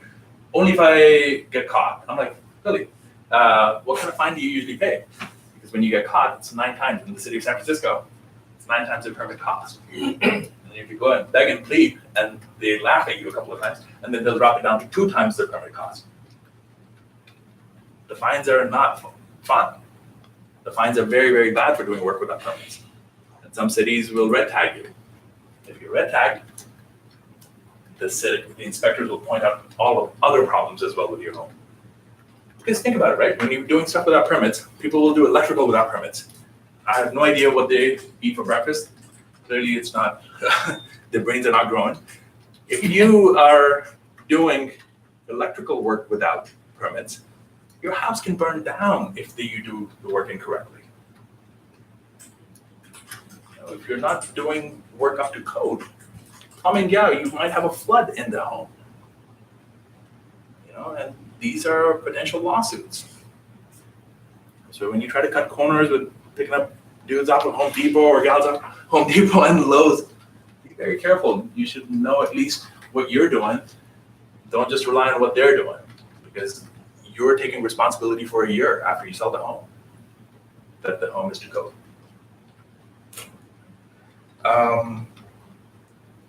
Again, while permit costs can vary, you can budget between $3,000 to $5,000, sometimes lower. Like we're doing the home full remodel in the city of Newark right now, reframing, cutting down new sheetrock, bedrooms, etc. Pretty solid. $2,300. It's not expensive. The design work is expensive, sure. That might cost you maybe $9-10 grand. Structural engineering work as well. The largest home in the neighborhood is another example of functional obsolescence. Okay. So for example, your client has a home that's 4,500 square feet, and the largest home in the area is 3,000 square feet. How do you factor for the 1,500? You take a small adjustment. Instead of $100 a square foot, you're maybe looking at $25 a square foot. Someone will pay the premium for it, but they just won't pay the full premium for the largest home, assuming that it's been done with permits, okay? And if you don't have a layout, you can make one of these very, very easily and quickly using a disto laser meter, or you can get a Lufkin wheel from Home Depot, $30. For the Lufkin wheel, not for the disto, is about 200. The laser. You can make one of these and figure it out. Each of the counties have a website location. Like I know Alameda does for sure. You can submit your new square footage. If it's larger, if your home is larger or it shows up incorrectly on county record, you can update that through there. They don't need you to provide a sketch or anything. They just need you to tell them the truth. So if you had somebody measure it out, an appraiser can come out and measure it out, or if you have an engineer come out and measure it out, they'll tell you this is a new square footage. Or you can do it yourself and be like, hey, my home's 1,500. Like we had the same thing with the city of this home in Newark. It's about 1,300 on county records. In reality, it's closer to 1,550. So we submit that. The city will come out, verify everything is okay. Hey, you're doing work with permits? Here's my permit. Great. Now you get your county records updated. Because it helps with the sale when you sell it. Now again, we already went through this. Step 14 was a bedroom or a den. It's a bedroom count only if you have egress. A closet doesn't really count. Something with bedroom. Even if you have a closet, doesn't mean it's a bedroom. So make sure when you're doing a CMA or pulling comps, be like, hey man, I have a fourth bedroom, but it's in reality a den or an office. Do you necessarily need to have a closet to call it a bedroom? No, you don't need a closet. A bedroom is classified based on egress. If you have a 5-foot window, people can get out in times of a fire. It's a bedroom. I remember your property in Vallejo. You know the one? Yeah, on Griffin. Yeah. Did you come out to that one? Yeah, I think you did. Yeah, I held the open house. You held the open house for that one, yeah. So there was a room over there, but you remember that room that goes up by the To the stairs? stairs, yeah. So why is that a bedroom? Because it has it's a window. Right. That's how it classifies. Good memory. Yeah. Yeah. And the same thing with the room upstairs. It had closet, but it also had egress. If you remember, it had a big sliding glass window, and on the left side as well, it had windows to be able to get out. Good memory, man. Step 15 would be half or quarter bath, a 3/4 bath. We typically don't look at a 3/4. It's a half bath if it has a toilet and a sink. If it's a stand-in shower or if it's a bathtub area, it's a full bath. Okay. It's just considered. Previously, we used to distinguish between, okay, you got a toilet, half bathroom. It's got a Well, toilet. I've seen people refer to something that only has a sink as a quarter bath. Yeah, as appraisers, we don't qualify that anymore. It's just Oh. either half or full. You got one of the two, So it's just called a powder room now, So you would classify it as that. It wouldn't be a toilet because there's obviously no toilet. There's a sink. Again, their homes I know we don't look out for these things, but this is very important. You walk into a home and there's no bathroom on the first floor. That's a big problem for a new buyer, but a good opportunity for an investor because you can reconfigure some of the areas and put a one bathroom there, or a half bathroom at least. So it doesn't suffer from functional obsolescence. Like what, if the guests come, what are we gonna go upstairs? So you'll see a lot of this in condos as well. So if you see condos in Hayward, some of them, which are 2-story, they don't have a half bathroom downstairs. You have to go upstairs to use the bathroom. And they'll usually sell for a lower, or sell at a discount compared to the other homes. Basement and attic area is step 16, is what I look at. There are a lot of older homes that feature basements and finished attics. The San Leandro home I was referring to, if you look at page 51, you will see a movie theater in the basement. This is all concrete walls. This home sells for a premium, appraises for a premium. Finished attics, they'll finish them, but it has, I've called them additional bedrooms, but it's not a bedroom because it has no egress, it has no windows, but it's an attic. So it'll be called an additional room, or they'll stage it like a bedroom, but it's not a bedroom.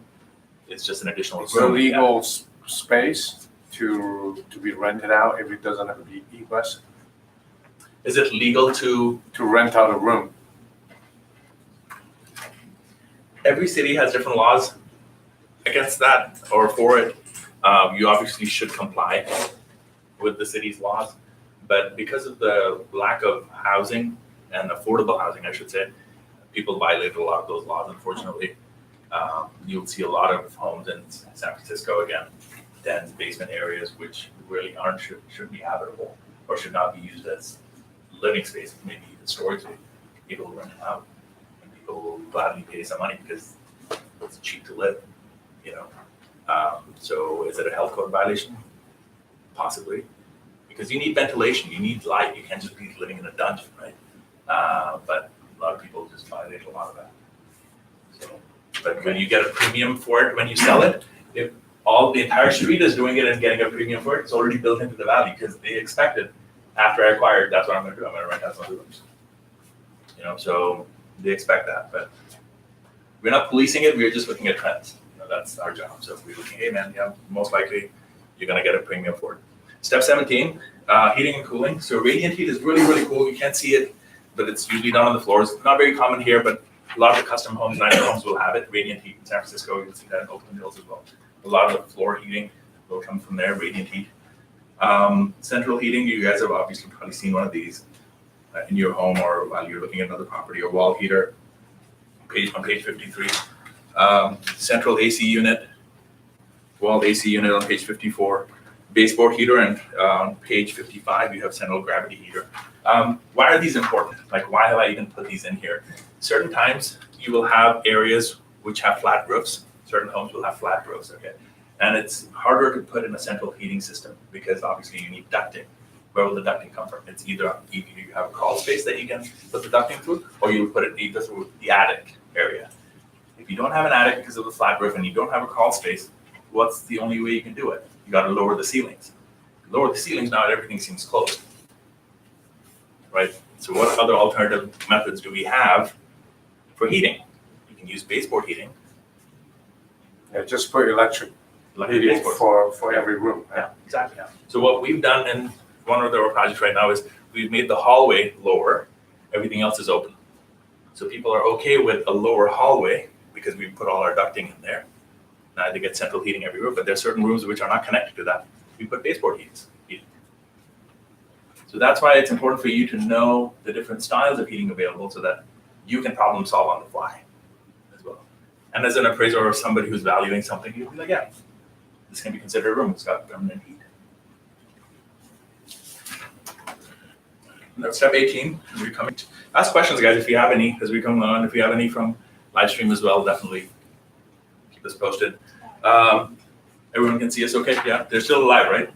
Yeah, on Livestream. In-ground and above-ground pool, swimming pool. So you have different types of pools. You've got the vinyl linear pools. Those are the lowest cost. The concrete pools are the most expensive. But again, as I described earlier, depending on the area, it might generate a negative or a positive reaction in the market. Some of them may say, we want a pool, and some of them will be like, no, swimming pools are not for us, please give us a credit. Step 19, green movement, solar panels. I love this concept. They're putting up solar panels in condo complexes or even the apartment buildings that we're buying. I'm trying to introduce, the solar panels in there so that our heating and cooling, all our electric bills stay down. A lot of the places that we're buying these are in colder climates, so the sun doesn't show up very much, unfortunately. So the solar panels are, I do a lot of those. yeah. So it's wait, you were in the solar business prior. Yeah, right? I remember. continue to install solar even like. So so these are fantastic, and I think more condo complexes should do them. It just alleviates a lot of the energy bills. Tankless water heaters are one of them as well. It's becoming even more common. I believe in 2020 they are passing law that all new water heaters have to be tankless. So not your old ones. If you're repairing, obviously you can repair them, but moving forward, everything has to be tankless. If you install it, doing a new installation. So they're doing what they have to do, man. So solar panels on the roof, you'll see that on page 58. Then solar panel controls, you'll see those as well. Tankless water heater is something you see on page 59. Then a regular water heater as well. That's double strap, 9 inches from above and 4 inches from below. That's something you'll see in the garage or in its own closet.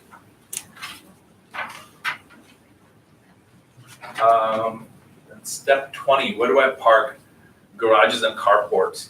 You have attached garage, detached garages, built-in garages, carports. Some areas that have issues with parking will obviously generate a much higher response. So typically what I see for $1 million home's $1 million, each garage spot is worth about 10 grand. About 10 grand is what you're looking at, up to $1 million. Above that, it becomes, now you're looking at bigger homes. Sometimes parking is not as important, okay? Because once you go beyond 6 cars, it's relative, But in a place like Oakland necessarily, or certain areas in downtown San Jose where parking is scarce, or in San Francisco parking is scarce, some of them will garner up to 45 grand in parking spots. A lot of people they'll buy them and then they'll rent them out as a source of income for them, So sometimes you get a higher ROI buying parking spots instead of buying apartments. So something to consider. Someone has those for sale. But now with Uber and Lyft and all these other things, people don't buy cars as much as well in those high density areas. So that is another trend. Like there's another project in Oakland that's coming up. The entire building has, so they typically had one unit must have a minimum of 2 parking spots. They shrunk that down to 1.5. Now the new development code is 1.2 cars spaces per unit. Now it's going down to 0 for some complexes. Wow. So this is a new trend that you have to be aware of. Someone's like, hey, I've got 2 parking spots. Nah, this area is moving in another direction. Everyone here is commuting or work from home, or those are the trends that they're seeing in the buildings, and they're building specifically for that. So a lot of changes coming up, right?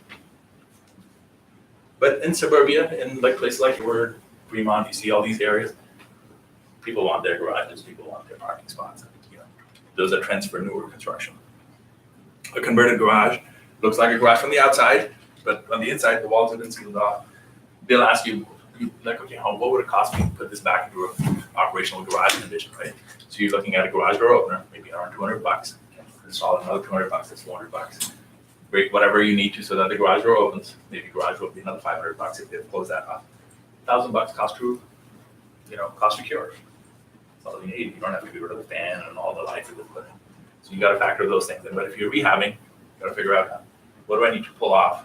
What do I need to sheetrock again? What's it going to cost me? And tape and texture, if I do texturing of the garage. That's something you need to factor in when you're purchasing. Okay. But I love converted garages. People themselves feel like, oh, I did something wrong. So, they will discount their value just based on that because of the negative emotion associated with it. Because they typically don't do a good workmanlike manner job. And they were just winging it. and put a little toilet in there, a bathroom in there, or they were renting it out or living in there, or whatever they were doing. They know the next person's not going to live like that. They usually think that the other person who's coming through the door is a lot better than them, which is not the case usually. They probably live like a mess as well. But it's just perception in your head, like, wow, I don't know why we were living like this. Let's offer a discount. Sure, it's worth this. Whatever their perception is, let it be their reality. It's okay. You're not there to educate them. You're there to do a deal. So, again, I'll come back to the realtor part of it, okay? Step 21, you're looking at barbecue, porches, patios, decks, sunrooms. Those will garner a positive reaction typically, but how much? I would cap it at about 5, max around 10,000 if it's a very high price neighborhood. I don't think anybody is going to give you a lot more positive reaction on that. That being said, like areas like Kensington, which are up in the hills and stuff, like Berkeley, Contra Costa County though, it's very close to Alameda County. You get a lot of premium because of the views and a lot of the nice decking that you can put up. Maybe 10, 15 grand tops, regardless of the intricacies of the decking. A wood deck would look like that if you've not seen one. It's 63. Sunroom is one of those. Again, they've got everything's closed up in there, but no heat. So it wouldn't classify as a living space necessarily. And barbecue area and storage areas you see on page 64. That concludes really our section 1, what we look for when we go looking at a property. Section 2 is transaction details and the search for doppelgangers, right? I want to find an exact replica. I talked about the principle of substitution earlier. I'm talking about picking out the right comparable properties. Remember that shirt? One has a collar, one is missing a collar. So that's what I'm looking for. I'm looking for something with a collar, which is built by the same builder, hopefully was sold by the same builder on the same day. But I try to adjust for time differences based on that. So you first want to determine what's the actual sales price. That's step 22, okay? What does that mean? So in this market, they're not very common, but you have costs, you have concessions, and you have repair costs a lot of times that you have to factor in. So sellers will give credit. Our Paragon MLS will list what concessions are given, and we usually are supposed to include them in. I usually will pick up the phone and call the agent and ask them, hey, were there any concessions in there? So really the actual sales price would be the sales price that was listed as a sales price minus the concessions or personal property that was included in the sale. That gives me the actual fair market value. Okay. And then on page 66, I look at what type of sale was it? Was it an arm's length sale? Was it a distress sale? A lot of times people will think that REO sales or bank-owned sales are distress sales. The banks are under no stress. Those homes are paid off. Sometimes they have to balance their portfolio, and now they're panicking to try to sell the homes. But otherwise, it's a pretty standard sale. What do they care whether it sits on the market for 6 months? Like, hey, I want to sell it. This is my cost. The debt's been forgiven or has been written off, rather, as bad debt. It's home is free and clear. I'll sell it when I feel like selling it. It's not a distress sale. It's a standard sale, typically. Distress sales are usually short sales, court order sales, arm's length sales, which would be parents selling to a child is an arm's length sale. It's an arm's length sale, so not a standard sale. 50-50 could be an estate sale, probate sales, or relocation sales. So you got to figure out, distress sales, if they make up more than 40% of the market, like when we had in 2008 in that fiasco, if it makes up more than 40-50% of the market, that is the market. That's your standard sale. So if you ever come into an error like that again, buy everything you can. But aside from that, just realize that the distress sale is the standard sale. Okay. Step 24, contract date and settlement date. Just because it settled last month doesn't mean that the times were the same. It could have been gone into contract a year ago. The times were different. Maybe that's why it sold for lower. You're like, why is this selling for so much lower than all the other ones? Well, when did it go into contract? Well, it went into contract 6 months ago. They had other liens on the property. They didn't get the beneficial demands, or they couldn't get these judgments off the property. Whatever their situation was, they're closing now, and the market obviously has gone up since then. So today's market price is different versus when you actually went into contract. So contract price is more important than settlement price. Contract date, rather, is more important than settlement date. Okay, so if I get into contract today, if I close it the middle of the year, end of the year, doesn't matter. It's today's price is what matters. And the last step is really, can you verify these sales? So you need at least 2 data sources to be able to verify something.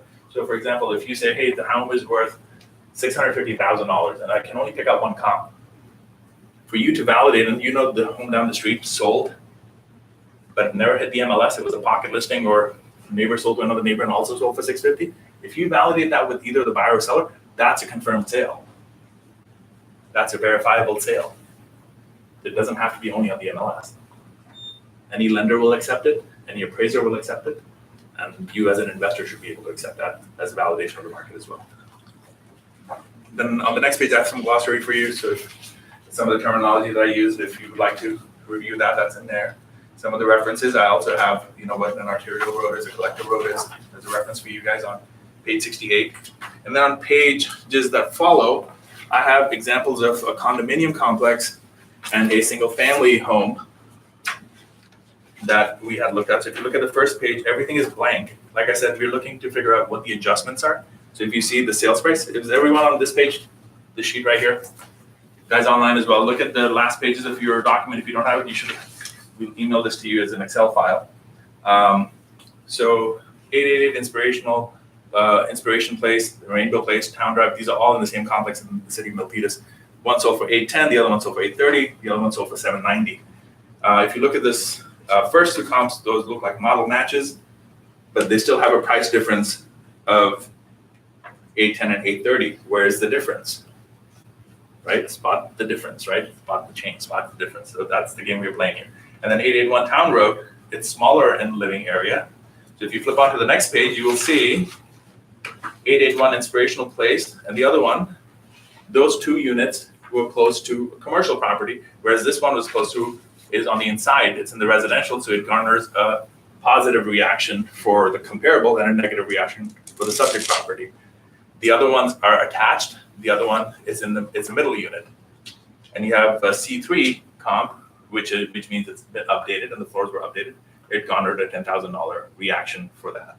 And now we are all coming to a conclusion of 810 if you look at the very bottom, which is the adjusted sales price. So the whole 25 steps that we went through, it's all encompassed on this little sheet, which we will send to you in Excel format if that's of interest to you. Just let Melissa know. And then 881 Town Road Drive, you're looking at, again, it was an attached home, it's smaller, so we positively adjust for it. Bedroom count was 3 versus 4, so now we adjust positively for that, 7,000, and it comes up. Same thing, a single family example on the next page is similar, but it has monthly dues in there. If you go through that example as well, you'll see how we concluded. You basically want to come up with an adjusted sales price, which is the same across the board. And based on that, you'll be able to figure out market reaction. Okay, so go through that if you need to.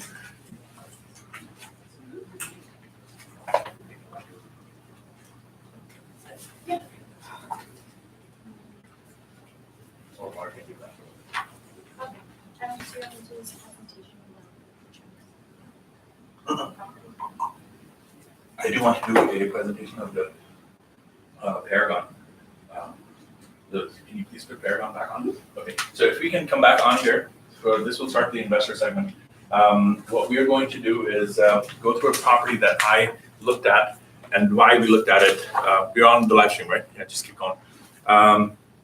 What that will tell us is how I use these 25 steps to actually figure out what the start and finish were for this home. Okay? So.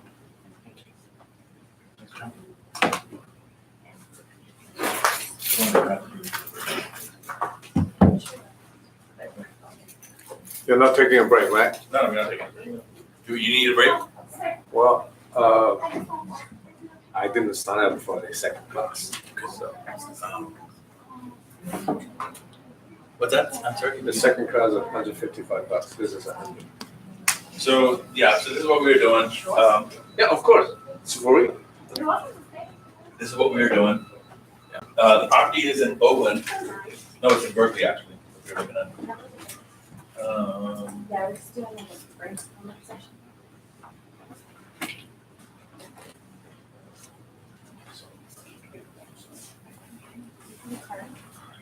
Melissa, can you help me navigate this? Because I'm not very Mac friendly. So whoever's watching, just please So Melissa is going to be driving this, okay? So we're looking at, please plug in the address 1500 Tyler Street. Okay, and that's in the city of Berkeley. Okay, so this is a property that we recently acquired. So if you draw the neighborhood boundaries around it, stack around it, yeah, see where it comes up.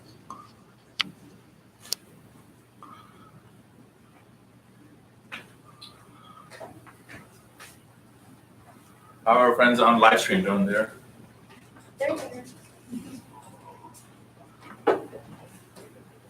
Come sit at 10.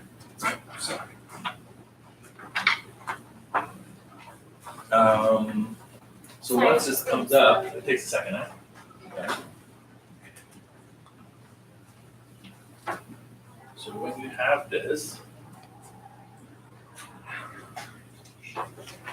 Tyler.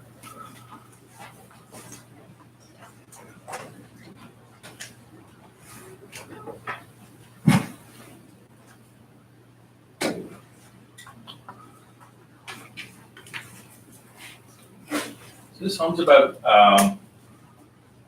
1,100 some square feet. Yeah, 1,100. So once the neighborhood boundaries come up for this,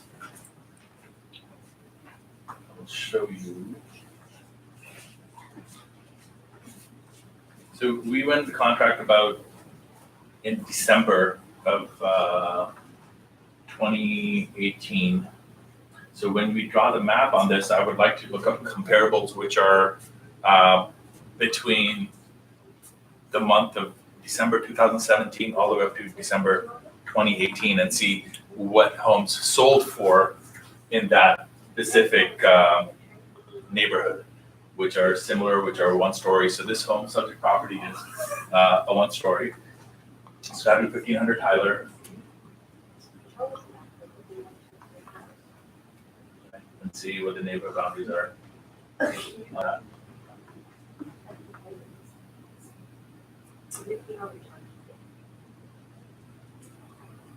Why is the internet so slow?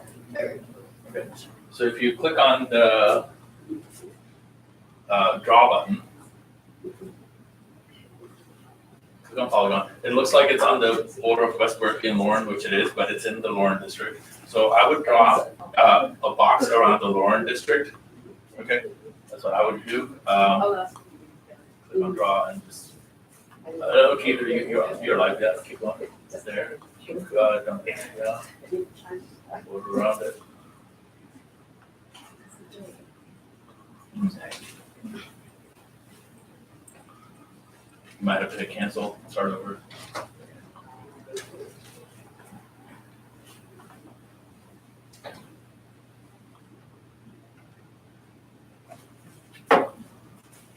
Draw a polygon again. We'll just make a big box around it. It's okay. We can see all the other ones. All the way up. So now it's closed. It's loaded. Add to criteria. We hit the add to criteria button. Okay. I look at the status. I look at closed comps. So I look at SLD. Just type in SLD. That's sold. Okay. So that's all sold. Building type should be detached. So I'll type in DE. It's detached, then I'm looking at anything that's 700 square feet up to maybe 1,400 square feet. Okay, that's what I'm looking at. And then the closing date, I will start with December 31st, 2017 up to December 31st, 2018. Okay, so now that tells me that I have 10 comparable sales. I hit on search. Now this property on Tyler, it's located on Sacramento and Tyler, but Tyler is a quiet street, but Sacramento is a busy street. So I know that there has to be something that I need to look into when it comes to whether it's a busy street or it's a residential street, if there's an impact on value. So if I look at the comps here, I'm looking at $1,080,000 on Woolsey. Okay, for 1523, because that's closer to my subject property. Then I'm also looking at one on Woolsey, which they bought in January and resold or listed back in July, sold for $1,080,000. Okay, so this is what I'm looking at. 1,200 square feet. It was a 3-bed, 2-bath, or was a 3-bed, 1.5 bath actually, and it was about 1,200 square feet. Sold for $800,000, and now sold for $1,080,000 once they put in a new bathroom. So I have to consider if putting in a full bathroom, because the current property that we have is a 2-bed, 1-bath. It would tell me that I can go up to a 2, 1, 3, 2, or I can stick at a 2, 1. So if you look at the property here on Alcatraz, which is another busy street, it's a 2-bed, 2-bath, 984 square feet, sold for $970,000. Okay, that's what I'm looking at. And the lot size is 3,100. We are about 4,000, mid 4,000 square feet. So these are the comps that I'm looking at. So now in terms of my trading range, what I'm looking at is what is my home really worth, right? So if I look at this home on Fairview Street, it's 1,298 square feet. It's about 1,300 square feet, 6,000 square foot lot, sold for $715,000. So if my home is similar in size to this, I'm looking at my lower trading range to be at about $715,000, and I think my upside would be almost close to $1.2 million, based on my thing on 1647 Tyler Street, which is on the same street, and it's still a 3-bed, 1-bath. So what I'm going to try to do is I'm going to try to come up as much as possible to hit the 1.2 million or 1.1 million mark, and I'm going to do that by changing this into a 3-bedroom, because I can see the maximum a 2-bed would sell for is about $880,000 to $970,000. If I want to go towards the 1.1, 1.2 million mark, I have to be closer to a 3-bedroom, 2-bath, or at least a 3-bed, 1-bath, if nothing else. Now, the other issue with this home is it doesn't have a garage, so I have to expect some kind of negative reaction. There are homes, however, which are selling for $1 million, and have no garage. Okay, since I'm remodeling my place, I'm looking at a 2000. I'm not comparing this to a 2002 home. However, I am remodeling it, so I'm looking at a home that is going to be updated, but fairly similar in condition to any of these. Okay, so my bottom range would be $715,000, and my top range would be closer to $1.2 million. Our purchase price is closer to, on this one, $710,000. So if I'm buying at $710,000, I know I'm buying it at the lower end of the trading range. Now it just depends on how high up do I want to go up for my max retail value. If I want to go closer to $1.2 million, I obviously want to make it almost a 1,300 square foot home, a 3-bed, 1-bath at a minimum, maybe put a garage if that's a possibility. On this lot, I don't think it's a possibility to be able to put a garage. I'm just going to expect a negative market reaction for that, or maybe try to counter it with an artist studio in the back, if that can generate revenue for me. Okay, so let's look at one of these comps. So let's click at 1647 Tyler Street, which is on the same street as the property, and see what we can come up with. This, if you click on the MLS link, you'll be able to see it. The MLS link right here. Okay.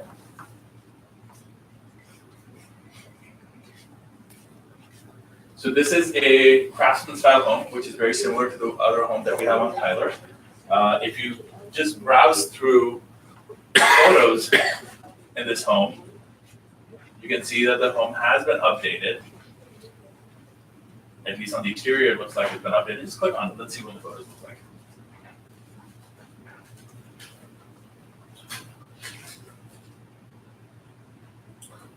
So it looks like they've refinished the floors. Just browse through some of these photos really quickly. They've left the fireplace intact, which we are planning on doing as well. The trim looks like it's older. There's still narrower style doors. They haven't done much with the lights either. So I'm not a big fan of that. If I'm gutting the place, I would much rather than recessed lights. Looks like linoleum floors in here. And it's got some space upstairs.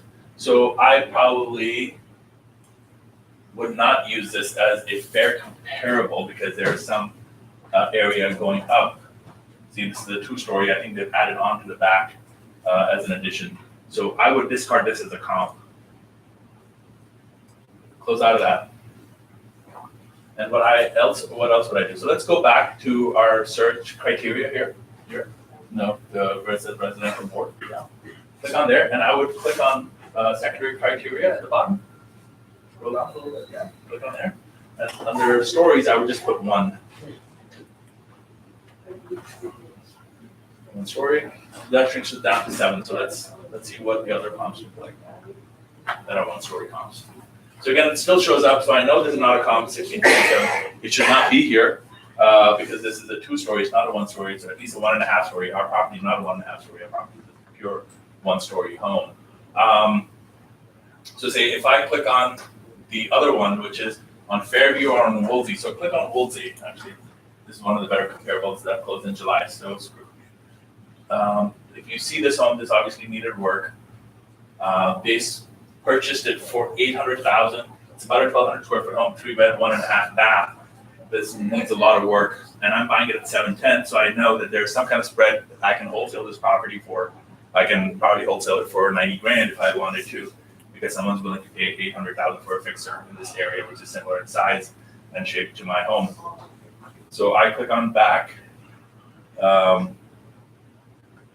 Click on agent report again, yeah, and hit back over here, right in this red button here. And I would click on Woolsey after it has been remodeled in July. Click on the left link on the side, yeah.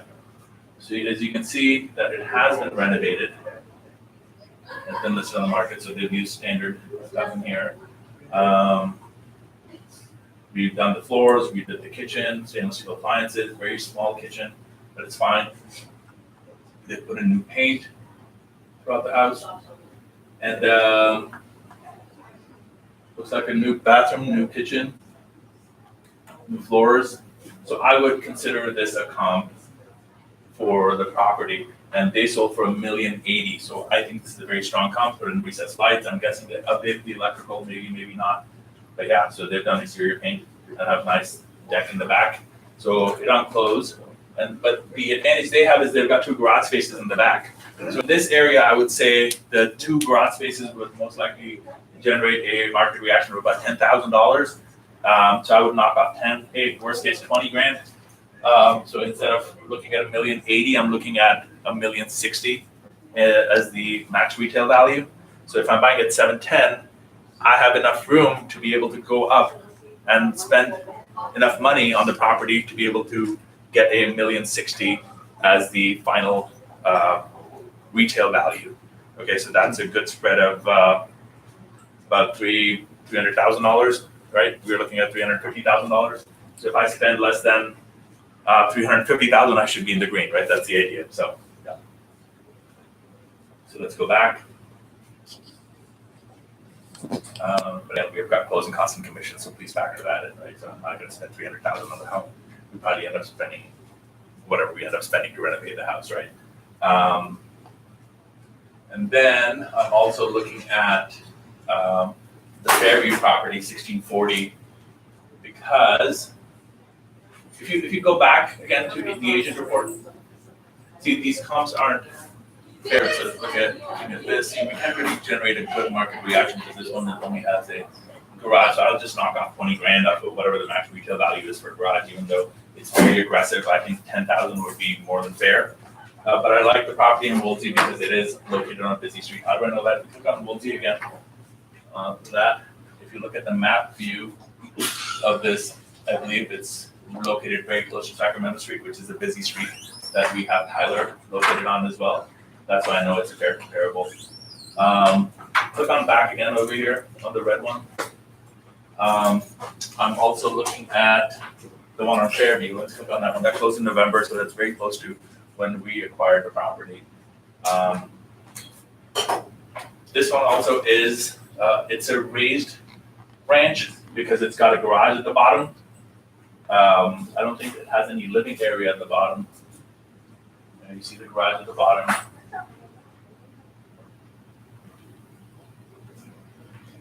But it's dated on the inside. So really, we don't have to do a lot of work to the home to be able to garner a positive market reaction. But the condition of the home that we purchased needed a lot of work. We couldn't really just salvage everything. So let's see what we end up putting into it. But this home does have a few updates, like the bathroom was updated, etc. So that's something we'll have to consider as well. And click on back again. Let's see what other comps we have. Tyler, Alcatraz, no. So again, what do you take from this? Really, we're trying to determine the trading range. The trading range is at the lowest end, I'm looking at 715. My acquisition cost is 710, so I'm still in the green over there. And at the top of the line, I'm looking at $1,070,000 or $1,080,000.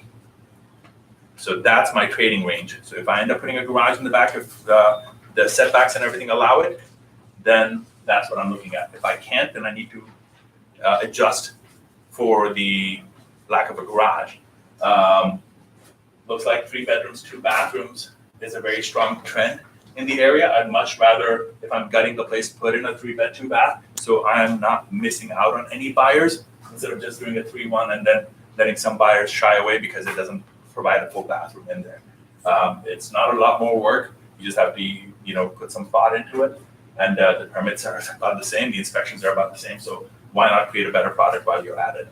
So yeah, that's my trading range. So as long as I'm buying at the lower end, I'm managing my risk, I can figure out how much I want to spend so I can get the maximum return based on how much money I put into it. So if you end up putting in $100,000, our cost is up at 810 plus holding costs or mortgage payments or whatever else that we have to pay in from there, and then everything else is upside from there. If we end up spending 150, obviously we factor that in. If we end up spending 200, then we obviously have to look at what the upside is going to be based on this maximum retail value. I hope this was instructive, and this is something that you can benefit from. If you have any questions, feel free to write on the live stream and let us know what your thoughts are. And we are still live, so please let the questions keep coming in. And another class that I am doing, this concludes the valuation portion and also the investor portion of it. On April 4th, I am doing a event up here in the Bay Area. I believe we'll be doing it in the city of Milpitas. And this is primarily for investors who are interested in generating a lot of cash or converting their cash that they've made into positive cash flow through apartment investing. So that'll be an introductory course. It's something that you can attend, and I think it's about 2 hours. That's what we'll do. It'll be on a Thursday or Friday. If you're interested, please let us know, and Melissa can send you all the information that you need to be able to attend. But that's coming up in April, so keep an eye out for that. And aside from that, do we have any questions on live stream? No, right now. No? All right, great. Well, thank you for attending, and I appreciate you. And it's always an honor and a pleasure to be instructing savvy individuals like yourself. So thank you for your time.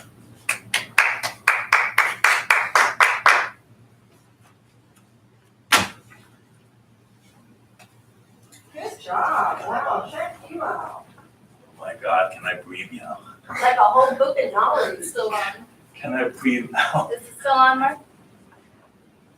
My tie is killing me. The audio is still on. Yeah, The audio is still on. Yeah.